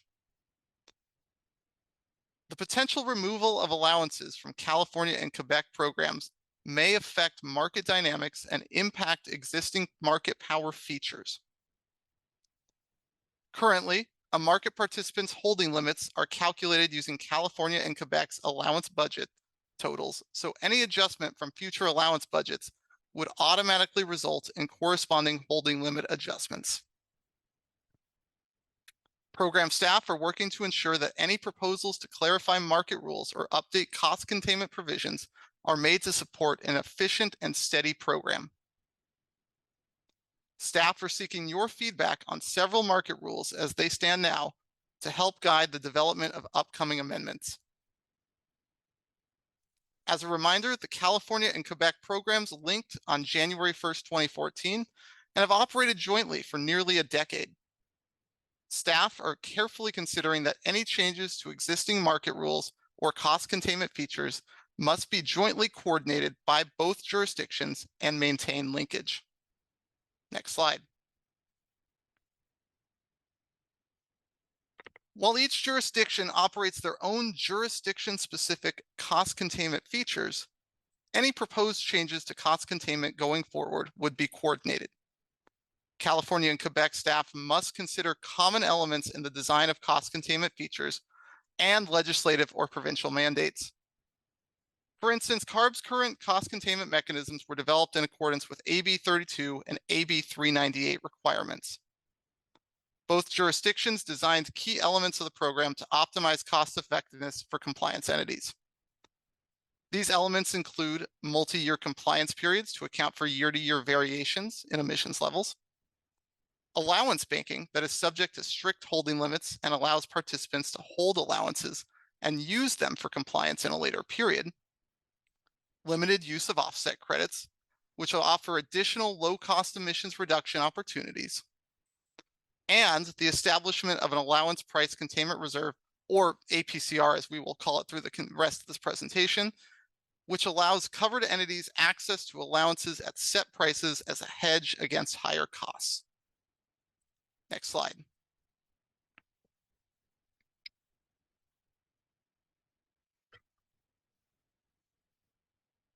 In 2017, AB 398 provided legislative direction to CARB to strengthen key cost containment features of the cap and trade program post-2020. Specifically, the legislature required amendments to the program for CARB to implement a two-tier reserve format and offer a new price ceiling mechanism. CARB went through a public process in 2018 to establish the price ceiling, informed by the direction in AB 398. CARB is evaluating options for amendments to cost containment provisions to ensure market stability through 2030 if other significant changes are made to the program. Both jurisdictions are currently closely evaluating the cost impacts to compliance entities while considering any program updates. Next slide. To set the stage for feedback, here are some details about each jurisdiction's cost containment mechanisms. First, for California, the price of an allowance or price ceiling unit sold at the price ceiling sale was set at $65 in 2021. This price increases annually by 5% plus inflation. Price ceiling sales are only offered after all reserve allowances are depleted, and only covered entities are eligible to apply to a price ceiling sale. A covered entity may participate in a price ceiling sale only if it has a compliance obligation due at an upcoming compliance surrender deadline and currently does not hold sufficient compliance instruments to meet its obligation. If the price ceiling account does not contain enough allowances to fulfill the purchases, CARB may sell price ceiling units to eligible compliance entities to fulfill the remainder of the purchases at the same price as the price ceiling allowances. Second, California offers a two-tier reserve sale format for compliance entities, while Quebec offers a three-tier reserve sale format. Only covered entities and emitters may apply to purchase allowances from California or Quebec's reserve sales. For California's two-tier reserve sale, the reserve prices were set at $41.40 for Tier 1 and $53.20 for Tier 2 in 2021. Quebec maintains the same reserve prices, and tier prices increase by 5% plus inflation each year for both jurisdictions. To date, while reserve sales have been offered by CARB, a reserve sale has not been held. Next slide. As previously mentioned, Quebec offers a three-tier reserve sale format for compliance entities. Only covered entities may apply to purchase allowances from Quebec's sale by mutual agreement. The reserve prices were set at $41.40 Canadian for Category A, $53.20 Canadian for Category B, and $65 Canadian for Category C in 2021. Quebec maintains the same reserve prices, and tier prices increase by 5% plus inflation each year. Despite the reserve price, if partner entities have set higher prices per allowance for a corresponding category, the allowance from the reserve are sold at the highest of the prices fixed by those jurisdictions, according to the daily average exchange rate of the Bank of Canada, published on its website, in force on the day preceding the sale by mutual agreement. To date, while a sale by mutual agreement has been offered by Quebec, no sale by mutual agreement has been held. Next slide. California and Quebec hold quarterly joint auctions to distribute allowances into the market. California and Quebec issue allowances for sale in an auction format from each of the jurisdictions' annual budgets. In line with the overall decreasing cap, the number of allowances offered for sale by the jurisdictions at auction each year decreases. Joint auctions are offered on a regular quarterly basis. Both compliance and general market participants or voluntary entities may apply to participate in the joint auction. At each auction, the minimum bid price accepted by the jurisdictions is known as the auction reserve price. This price was originally set at $10 in 2012 and increases 5% plus inflation each year. California and Quebec coordinate to set a single auction reserve price across the linked market. Having an auction reserve price enables market valuation and supports a steadily increasing price signal. In addition, it provides market price certainty to aid covered entities in compliance planning. The allowances listed for sale at an auction can also include allowances that remain unsold from an undersubscribed current auction in prior quarters. In California, these allowances are returned to auction after 2 consecutive current auctions have resulted in a settlement price above the auction reserve price. Quebec allowances that are unsold in a prior auction are transferred to the 3-tier reserve after 3 years. Next slide. So the auction reserve price, the Quebec Tier 3 APCR, and the California price ceiling form the minimum and maximum price boundaries offered in the linked market. The Quebec APCR Tier 3 price is equal to the California price ceiling. This plot shows that the projected auction reserve price and APCR prices out to 2030. These cost containment prices are projected by assuming 2% inflation plus the annual 5% price adjustment as required by the regulations. The jurisdictions, as part of this rulemaking, seek to evaluate cost containment mechanisms in the context of potential changes to allowance budgets that have been presented and discussed during workshops earlier this year. Next slide. And so CARB and Quebec are seeking feedback on the future of cost containment for the program. Before the feedback, first, here are some considerations. Any changes to cost containment must minimize costs without compromising the environmental integrity of the program. If allowance prices rise in the market, cost containment mechanisms must ensure that allowances are offered by the jurisdictions at prices that rise steadily, allowing the market time to react and find additional greenhouse gas reduction technologies or opportunities. Finally, cost containment tier prices must be coordinated across the linked jurisdictions. And so jurisdictional staff have created the following questions to guide stakeholder feedback. First, what are the implications for cost containment associated with removing allowances from future budgets and or from the APCR tiers and price ceiling? Second, how can cost containment features reflect a real-time valuation of allowance prices and be designed to enhance price stability? Finally, should the jurisdictions create a new mechanism where auction supply reflects recent auction settlement prices?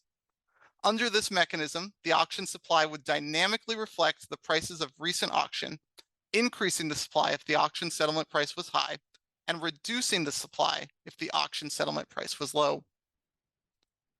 And with that, I will now pass things to my Quebec colleague, Jonathan Beaulieu from MELCCFP for the rest of the presentation on considerations related to current market rules. Jonathan, next slide. Thank you, Nick. Welcome, everyone, to this section on market rules, joint market rules. Keep in mind that the monitoring teams for the carbon market in Quebec and California need to make rules for strong market rules to ensure the market has no manipulative or disruptive activities. So both jurisdictions are responsible for operating the market, implementing requirements, and monitoring participant activities and behaviors. To continue to meet these objectives, California and Quebec are evaluating changes to market rules and program requirements that could be made to promote program integrity by strengthening market mechanisms and business relationship disclosure requirements, enhance the performance of the market, and also to protect market participants.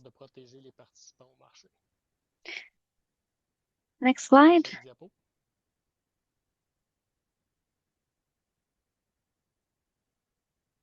For the well-functioning market components, Quebec and California are looking to promote a well-functioning market. A market that is well-functioning is one that where there's good liquidity and transparent pricing, and that is exempt of manipulative or disruptive behaviors and activities. Market liquidity implies an efficient price discovery mechanism. That means the price reflects supply and demand fundamentals, and that trades have low transaction costs. A transparent pricing system implies that the market price reflects changes in market fundamentals and economic conditions.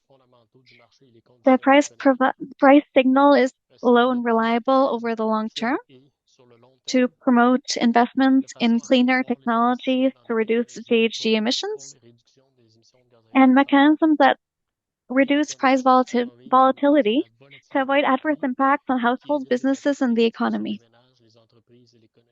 When considering potential changes, Quebec and California will take into account how changes will affect liquidity and transparency that currently exists on the market. Next slide. So, the rules of the joint market. Quebec and California propose 4 topics on market rules to further assess the rulemaking as part of the rulemaking process. First of all, discuss holding limits and limited exemptions, business relationships and corporate associations, market protection measures that relate to trading requirements, and allowance, banking, and usage. For each of those topics, I will describe how the current rules work and then present questions that governments, Quebec and California would like to have your input on. Next slide. The holding limit is the maximum number of allowances that may be held by an entity or jointly held by a group of affiliated entities in their general holding account. The purpose of a holding limit is to prevent a group of market participants or group from cornering the market by gaining a too large number of allowances and using this position to put pressure on prices. The holding limit is calculated for each year based on the year's allowance emission budget, annual allowance budget. The holding limit applies separately to holdings of current vintage and future vintage allowances. The holding limit is not an entity-specific restriction, and it applies equally, uniformly to all registered entities in the link programs. The limited exemption is offered unique only to emitters and represents the maximum of units excluded from the holding limit. The purpose to apply, the units must be held in the compliance account. The goal of the exemption is to allow an emitter to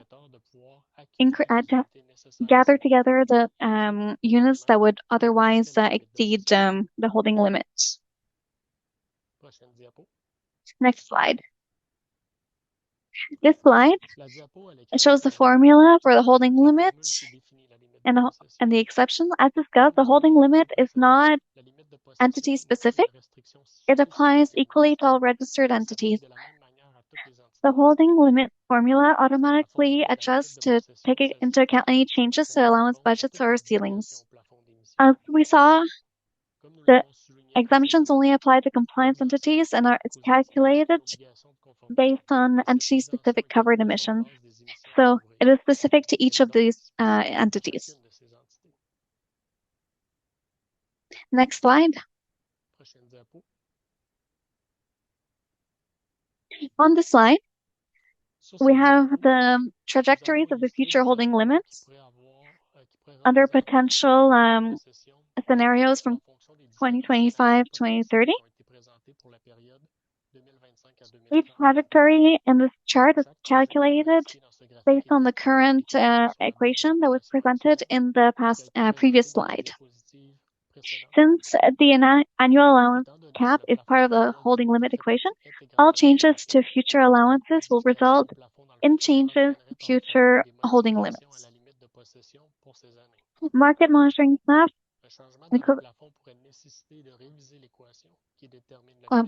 there's a need to evaluate the holding limit equation applicable to current and future vintage allowances. Next slide.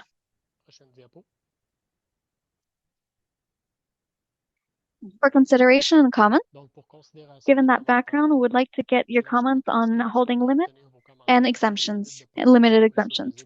It's important to know that holding limits are one of the characteristics of our market aspect to reduce manipulative behaviors on the market. Note that the same rules to holding limits must be applied across linked jurisdictions. In this context, we invite you to answer the following questions. Should the holding limit equation or the way that exemptions are determined be updated in context of lower cap? Should covered emissions be a parameter to take into account in the equation to calculate holding limits? Should any changes to the holding limit be immediate or phased over time in reaction to a possible decrease in the cap? And if it's applied gradually, how long should the delay be and what factors should be taken into account? Finally, do you have ideas of other factors that could be taken into account in the equation to calculate holding limits? Next slide. Business relationships and corporate associations. So Quebec and California require that entities that are registered disclose their business relationship consistently with requirements of each of our requirements. This disclosure is required because we judge that entities linked one to another could potentially coordinate in a way that jeopardizes the integrity of the market. Registered entities must disclose all associations, may they be direct or indirect, with other registered entities so that jurisdiction staff may ensure adequate monitoring. With the information collected, the administration confirmed that there is a direct association with another entity, And if there is a direct association between two or more registered entities, these entities are considered as a group of a corporate association group. This group also is required to share the holding limit and auction purchase limits, and the staff that must ensure monitoring needs to make sure they respect the limits that were allotted to them. Disclosure of business relationship between market participants is essential for market monitoring and to prevent manipulative behaviors. In addition to relationships with other corporate entities, registered entities must disclose the names of their consultants and advisor hired to provide a specific batch of cap and trade related service. Specifically in California, registered entities must disclose the number of people who have access to sensitive market information, such as knowledge of emissions that must be covered as part of the cap and trade system. Next slide. We have two examples on the screen to illustrate the way market monitoring staff can assess business relationship between registered participants that could lead to corporate association group. Here are two visuals. First, on the left, an individual is a sole director of both entity A and entity B. For both California and Quebec, entities A and B would be placed in a corporate association group and would be subject to shared holding and purchase limits. Second, on the right, you have an example of a direct association of companies based on the common property, common ownership as part of the cap and trade system. The registered entity C and registered entity D, both are controlled over 50% by the same parent company. Control factors include ownership, voting rights, common directors, and other common offices, and other control indicators. Because entities C and D, both within the same corporate structure, and both are controlled by the parent company, it is assumed that the parent company coordinates their corporate activities on the market. So they're put in a corporate association group and are subject to shared holding limit and purchase limit. Next slide.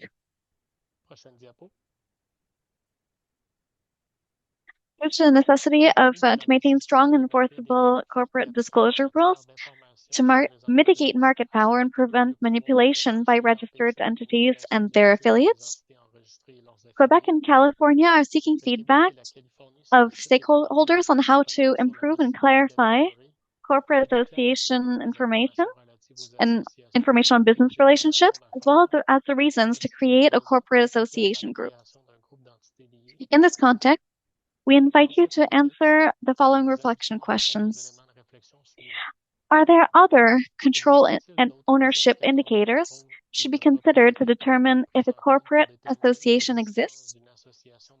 For example, there's the ability to nominate a director, to appoint a director or officer, an account manager, or administrative or managing company. Should this element be taken into account when creating a corporate association group? Should jurisdictions consider exceptions from corporate associations where entities share the same account representative or viewing agent?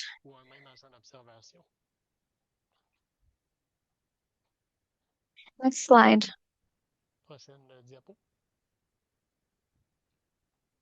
Finally, we'll discuss protection of the market in terms of banking and use of emission units, of allowances. As shown on the graphic on the screen, the common market is made up of this number of registered actors on the market, registered over time, based on available reports published quarterly by each jurisdiction. As shown on the graphic, the number of participants increase regularly over time, which reflects growth of the current market conditions. Considering the potential reductions in emission caps and the number of allowances, long-term allowance holdings or investments may reduce market liquidity if a large amount of allowances were being held or not circulated on the market. In the current regulation, while holding limits decrease automatically every year with a reduction in the allowances over time, there is no duration limit for holding allowances or a time limit to using allowances. Next slide.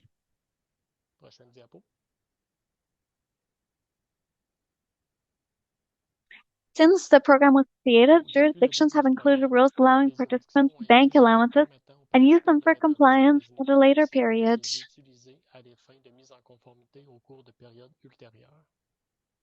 Banking helps to reduce compliance costs and mitigate volatility in the allowance price. Banking provides a certain compliance flexibility and incentivizes entities to make early reductions, since the declining allowance cap supports the steadily increasing price signal over time. It encourages a long-term investment and commitment from market participants in reducing greenhouse gas emissions and advanced cleaner technologies. In this context, with the scenarios of adjusted allowance budget, jurisdictions are assessing new market trade rules to enhance market liquidity while also supporting banking. Next slide. Jurisdictions are seeking feedback from the public on trading and banking rules, and specifically for any changes that could further help maintain stable prices and have a market price that reflects offer and demand fundamentals while promoting liquidity that characterizes a healthy, well-functioning market. Allowances are designed to be used for compliance purposes and must be available for covered entities. Finally, any new rule or amendment to current rules about banking or trading of allowances must be coordinated between jurisdictions. In this context, we're interested to hear your comments in response to the following questions. Could changes to market rules be made to enhance liquidity? For example, could jurisdictions consider modifying banking rules, implementing requirements for trade activity, or setting duration limits? How could those amendments be designed in an efficient manner?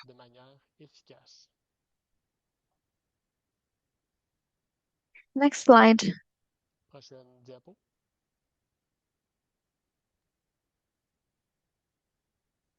So I will give the floor to Rachel for the question period.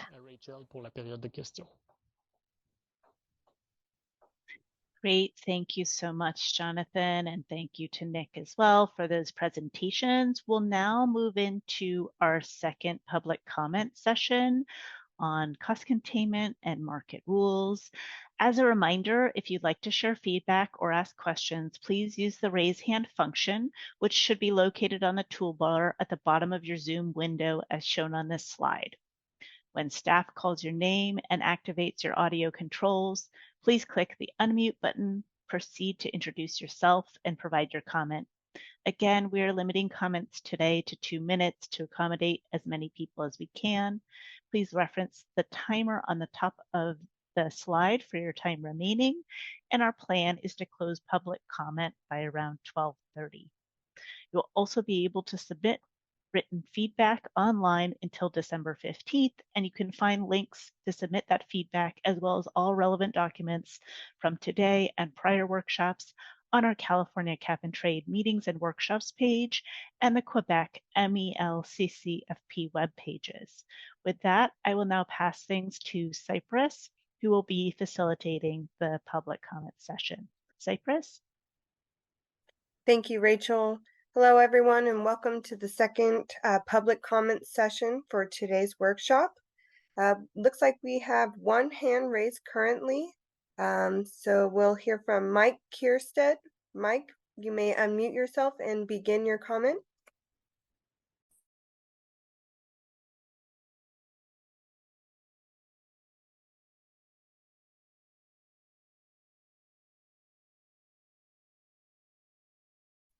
Or is it it's MKE Kierstead?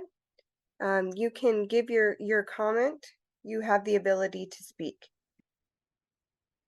Thank you. Mike Kierstead, Intercontinental Exchange. Thank you for the time today and thank you for the workshop. My question is around the holding limits, and I'm curious if there's been any thought to holding limits as it relates to a DCO with the 5-day unlimited holding allowance for allowances. Thank you.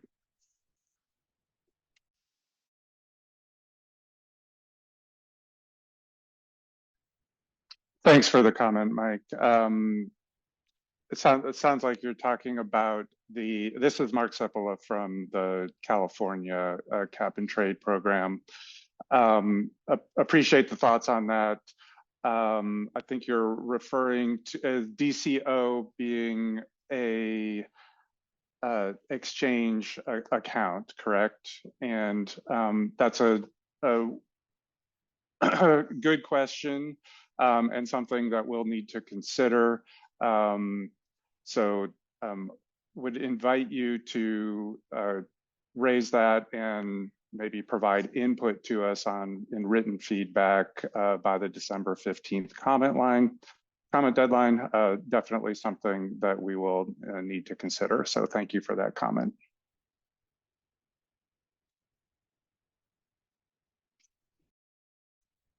Thank you, Mark. We will now hear from Clay Munnings. Clay, you may unmute yourself and begin. Hey there, Clay Munnings with Elevate Climate. So 2 comments. First, a technical note on the modeling. I'd just like to emphasize the importance of balancing the initial modeling results, which are clearly gravitating toward the price ceiling, with additional clarity on cost containment provisions, all of which should act to lower the expected allowance price, and hopefully without sacrificing any environmental ambition or stymieing any market functioning. In particular, I'll repeat what others have said, which is that accounting for the role of federal IRA funding and as well the implementation of SB 905 will flatten out the marginal abatement cost curve in California. I'll also add my own point that the carbon price itself inherently contributes to flattening out the marginal abatement cost curve because it sends a price signal to the market that induces innovation. I understand that this is very difficult to model, but it will surely be important, especially over the timescale of decades. Second, a reaction to and a question on banking. If I understand correctly, there seems to be a concern that the combination of banking and voluntarily associated entities may lead to lower liquidity. At a fundamental level, the concern that compliance entities will be left wanting for allowances doesn't make sense to me, since compliance entities are the only natural buyer in this market. In addition, my understanding of the literature is that allowance banking would theoretically increase liquidity. And finally, the increase of participation from voluntarily associated entities has seemingly already increased liquidity. If you look at 2014 to 2015 average market transfers, they were at about 150 million. In 2021 to 2022, when there were many more VAEs, the market transfers look like 380 million. So I wanted to ask staff, what is the concern with VAEs, allowance banking, and liquidity exactly? Thank you.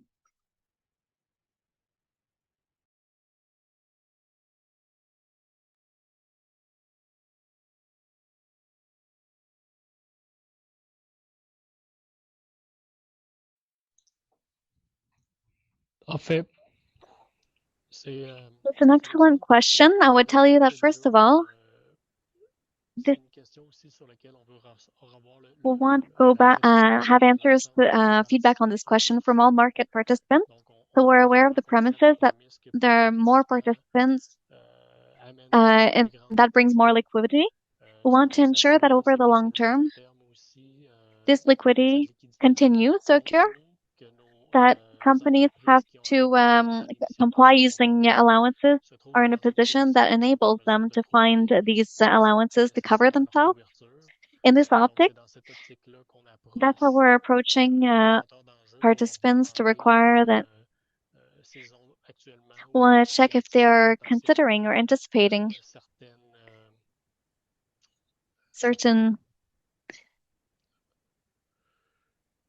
adjustments that they will need to make on this issue to adjust themselves, or does the Quebec and California government have to facilitate these things, or should we let the free market operate?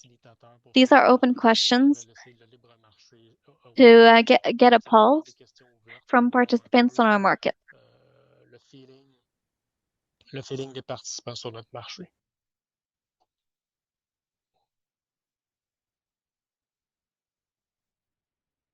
Thanks, Jonathan. And I think I'll just also add that this is again as Mark from California. We are raising questions here. We are, one of the kind of headline things we're looking at is some potential allowance removals from the market.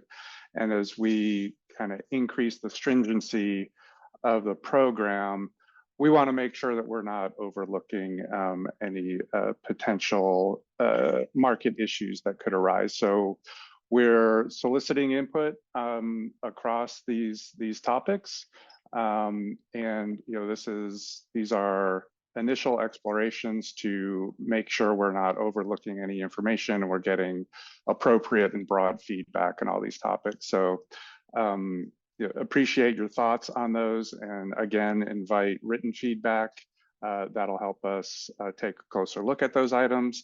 And also just want to appreciate your comments related to potential mitigation related to the Inflation Reduction Act and SB 905 and the potential for the carbon price inducing additional abatement there that are all potential considerations in the allowance price modeling. So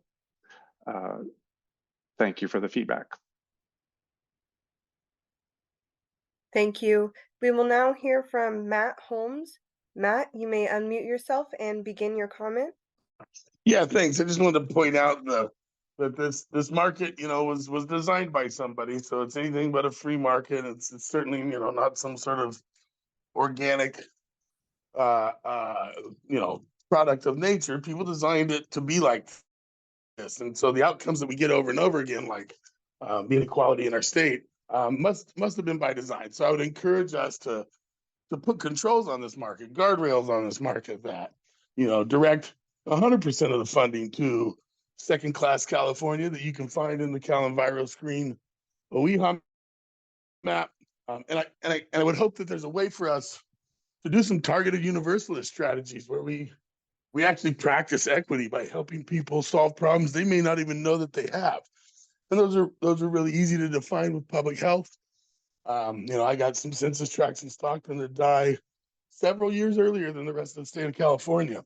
And so, when this program's funded refrigerators in Sebastopol for, Whole Foods, it's pretty gross. And so if we're going to continue to do this sort of performance theater of climate response, I would encourage everybody to listen less to their economics professor and more to their kindergarten teacher, and try to make this a little more humane. I live in San Joaquin Valley, greatest wealth creating region in the history of the world, most poverty impacted households in the country. California can do better. There's a whole list of other things I can add. We'll submit those in written comments. I just hope by,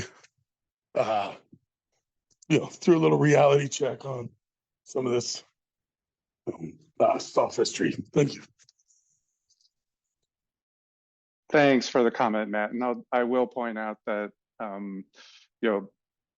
proceeds that are raised through the auctions in the program are reinvested throughout California. There are requirements on those. That's something that's handled by the legislature in the annual budget process, but there are requirements for a fraction, over 50% of those to be used within disadvantaged communities throughout the state. So those are features of the existing program. Appreciate and looking forward to your additional written feedback.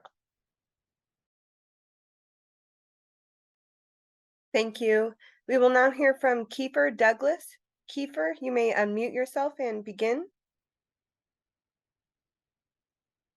Thank you for the opportunity to comment. Kiefer Douglas from Soul Systems. My question is about these market rule considerations that were presented in the last part of the presentation. And the question is just that in both California and Quebec, are any changes to holding limits, corporate associations, trading requirements, or banking, are any of those changes that would require legislative action, or do they fall within the existing authority granted to CARB and the Quebec Ministry?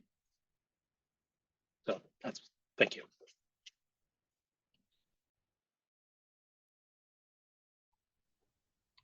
Thanks for that, Kiefer.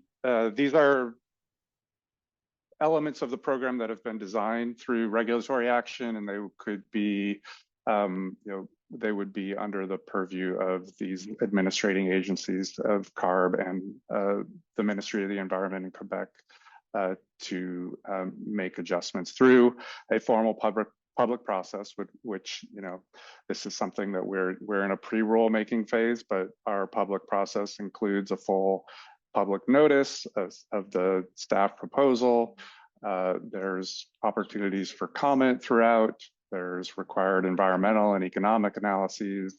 There's hearings in front of our board. So that's the process, the regulatory process, and it needs to follow all of, in California, the Administrative Procedures Act, and there are similar requirements to follow under in the Quebec jurisdiction. As far as we're concerned, it's the exact same thing. We're currently assessing the ideas, collecting comments from the stakeholders as far as different aspects of the market. And like I mentioned earlier, it's the limit of possession. It's already a formula that's already adapting automatically according to the drop of the ceilings, and we don't have to do regulation adjustments to make sure quantity is reduced. But for the rest, it's just like the protocol in California. We need to go through public consultation if we wish to change things, if we wish to change the laws. But there's a big chunk as far as consultation, presenting like a settlement regulation that needs to be adopted. So we're really at the preliminary steps of identifying currently, are there elements that could potentially be presented when we're going to be doing our regulatory adjustments. We're not there yet. We're really looking ahead of our game. We were looking forward to getting your feedback as far as the different elements that we spoke about today.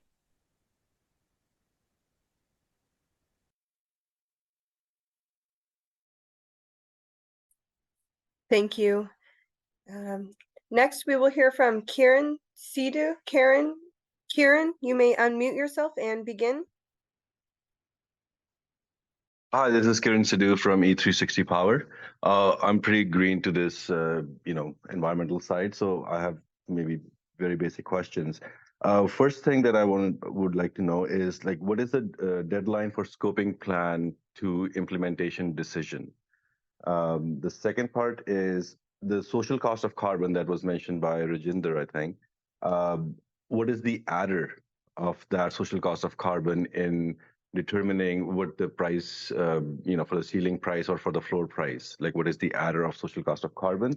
And third is this kind of on maybe a bit away from what we're discussing here in this meeting is Washington said that they want to link with California. And they have a very different, they want to do 45% reduction by 2030, whereas right now, as business as usual, we are in California at 40%. So what is the mitigation process that the CARB is involved in addressing those? Thank you.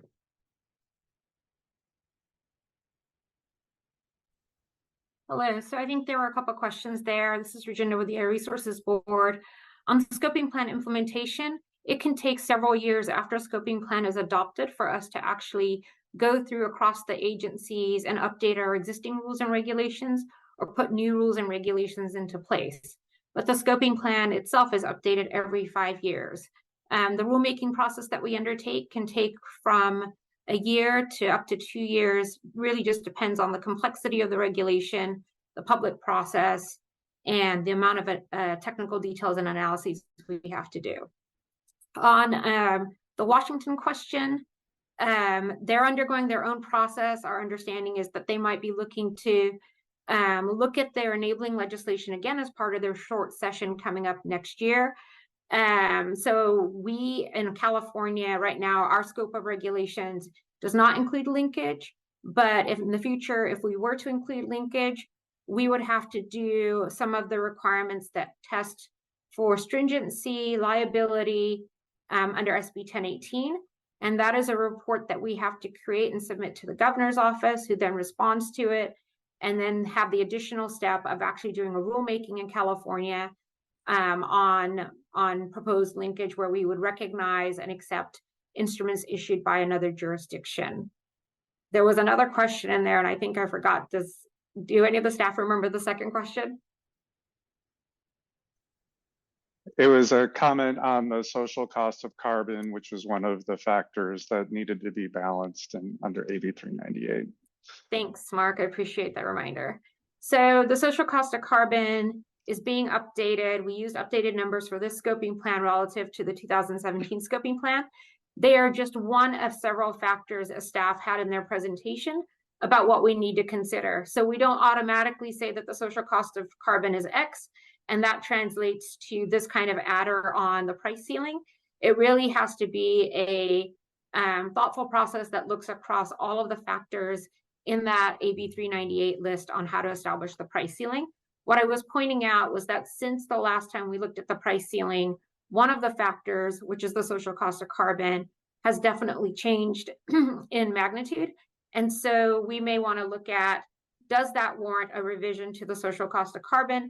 And are there any other factors in AB 398 and setting the price ceiling that warrant a review? Thanks.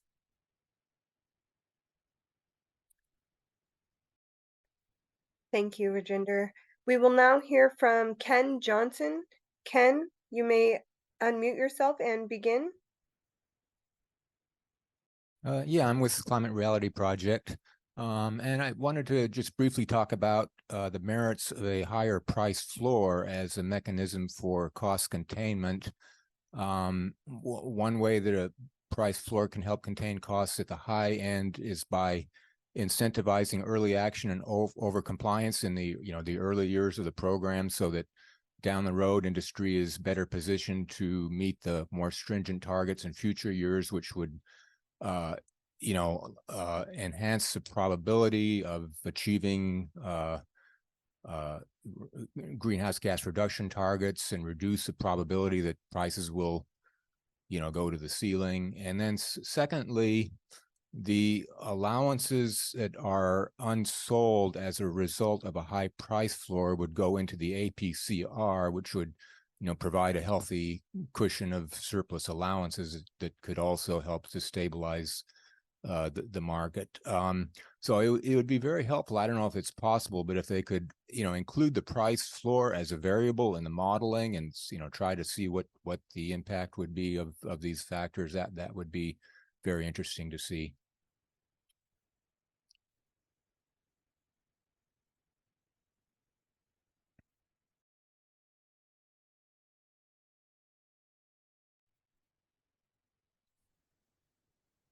Thank you, Ken. Thanks for the comment, Ken. Appreciate the thinking there around the price floor, and just noting that under AB 32, we do have requirements in considering and designing this program and other climate regulations to consider cost effectiveness and minimizing leakage. So that's a factor to consider when setting that auction reserve price for and there are other factors to consider, and we would be appreciate your thinking and encourage you to provide additional thoughts in your written comments.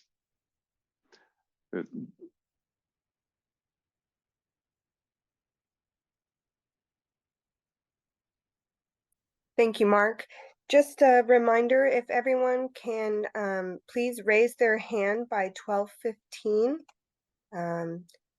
that would be very, very much appreciated. Thank you. We will next hear from Caitlin Brodner-Sutter. Caitlin, you may unmute yourself and begin.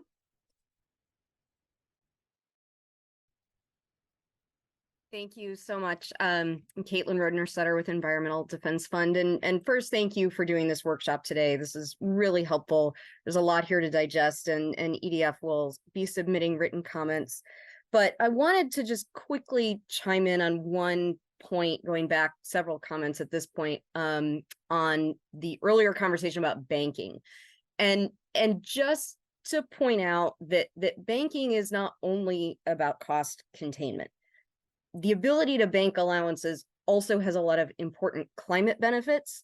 Essentially, banking incentivizes early emission reductions. Allowances that are purchased and held represent emissions that aren't being emitted right now, which is extremely important to the climate. Near-term reductions reduce our cumulative climate pollution, and that's what is really what we really need to focus on, is how do we get as many near-term reductions as we can to minimize our cumulative pollution, and banking is an important tool to help do that.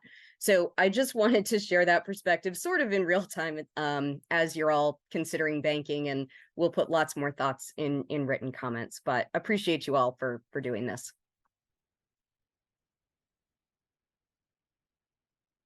Noted, and thank you for the comment, Caitlin, and looking forward to your written comments. Thank you. We will now hear from Gaten Rattel. Gaten, you may unmute yourself and begin.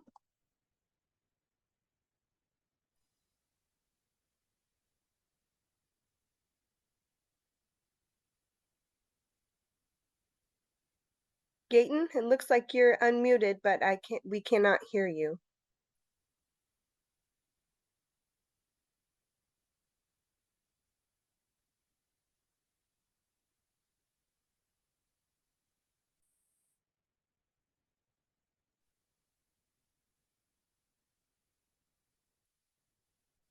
Okay.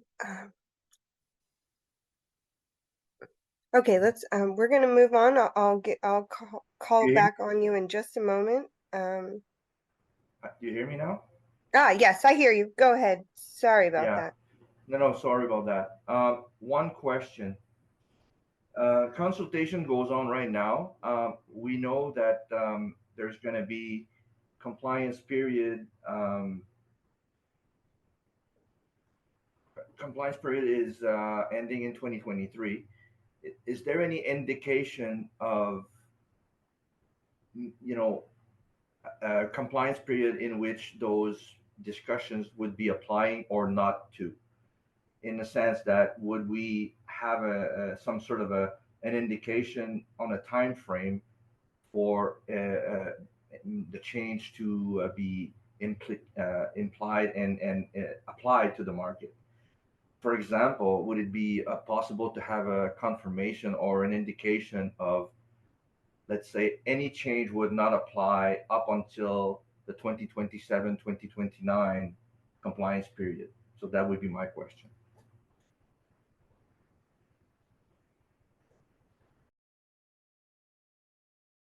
Thanks for the question.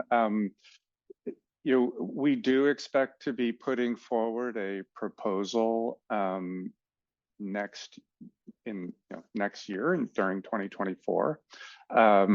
That I described the public process for adopting a regulation or amendments to a regulation earlier, which includes the formal notice and the formal staff proposal.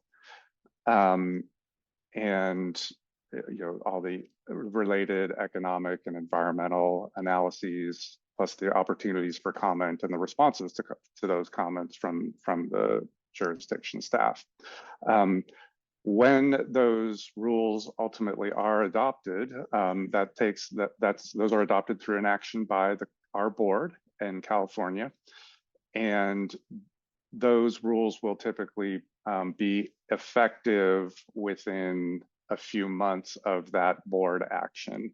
So there would not be deferral of any changes for several years beyond that adoption.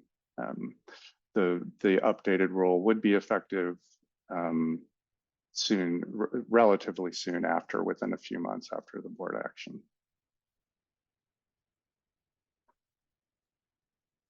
So I just want to make sure that we're clear on this point. At no point does CARB take regulations forward that then are applied retroactively from the point that the regulation goes into effect. To the extent that there might be features that need to be phased in at a future date, you can actually write a regulation that says this section doesn't apply until some future date. But Mark is correct that as soon as the board acts on a regulation and we go through the Office of Administrative Law process, that regulation is in effect, but that regulation can have provisions that are deferred until a later date.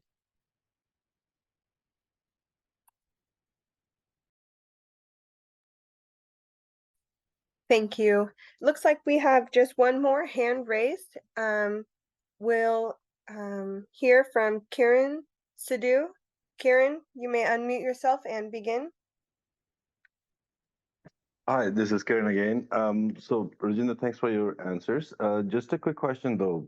Washington actually announced that they are going to link by Jan 2025 with California.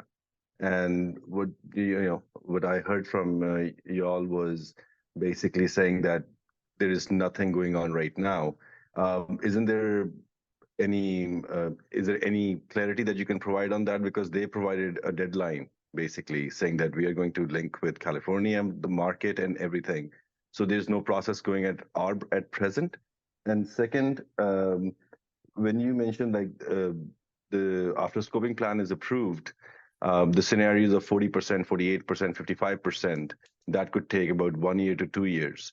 Like, is there no firm deadline for that either? Just want to confirm that. Thanks. Sure. So I'm going to take that second question first. When we do a scoping plan, the scoping plan touches every sector of the economy. And so that is dozens and dozens of regulations. It's not just one regulation, such as the cap and trade program. And so systematically across CARB, for the regulations under our control, different groups will take their regulations to the board after going through a public process. What we're doing here is we're talking about one regulation out of many, which is the cap and trade program, and trying to decide what the end point should be on here, similar to LCFS, which is also going to the board in 2024, which is about what should the stringency be in 2030 to support the updated scoping plan. So it's really about individual regulations, dozens of them that have to make their way to the board for everything under CARB's jurisdiction. Other agencies look at their programs and decide what they need to adjust or maybe need to refine to make sure that they're aligned with the latest scoping plan.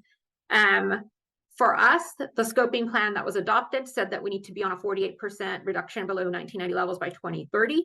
The statute says at least 40% below 1990 levels by 2030. And so what we're doing now is working through a public process to look at what those different options could mean for the cap and trade program.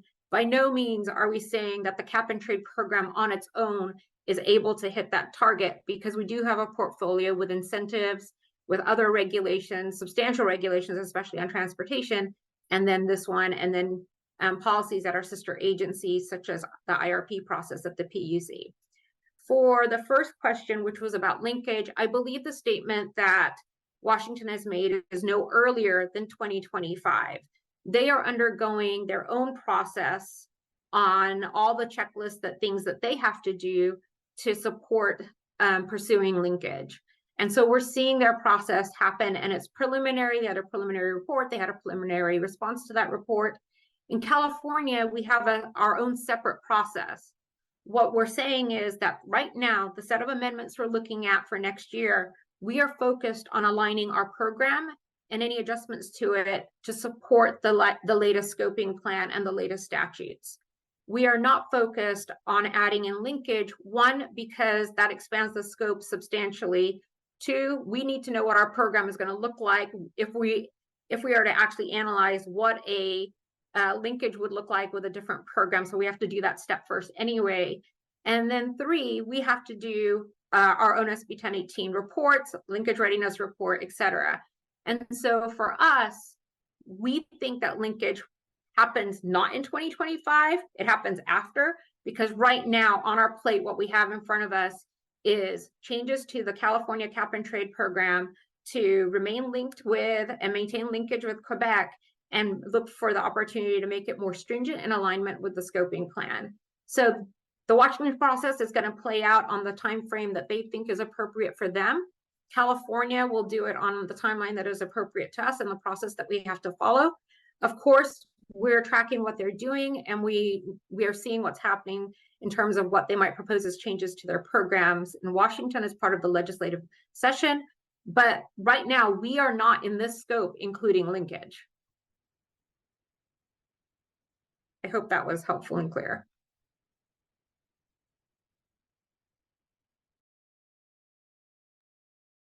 Thank you, Rajinder. Excuse me. It looks like we have no more hands raised. So this will end our public comment session for today.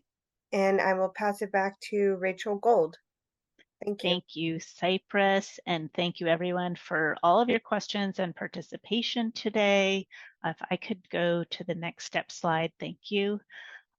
We really appreciate your engagement and input, and look forward to any written comments you want to provide us by December 15th. Again, here again are the links to submit that written feedback both to CARB and to Quebec. And with that, we will close our workshop for today.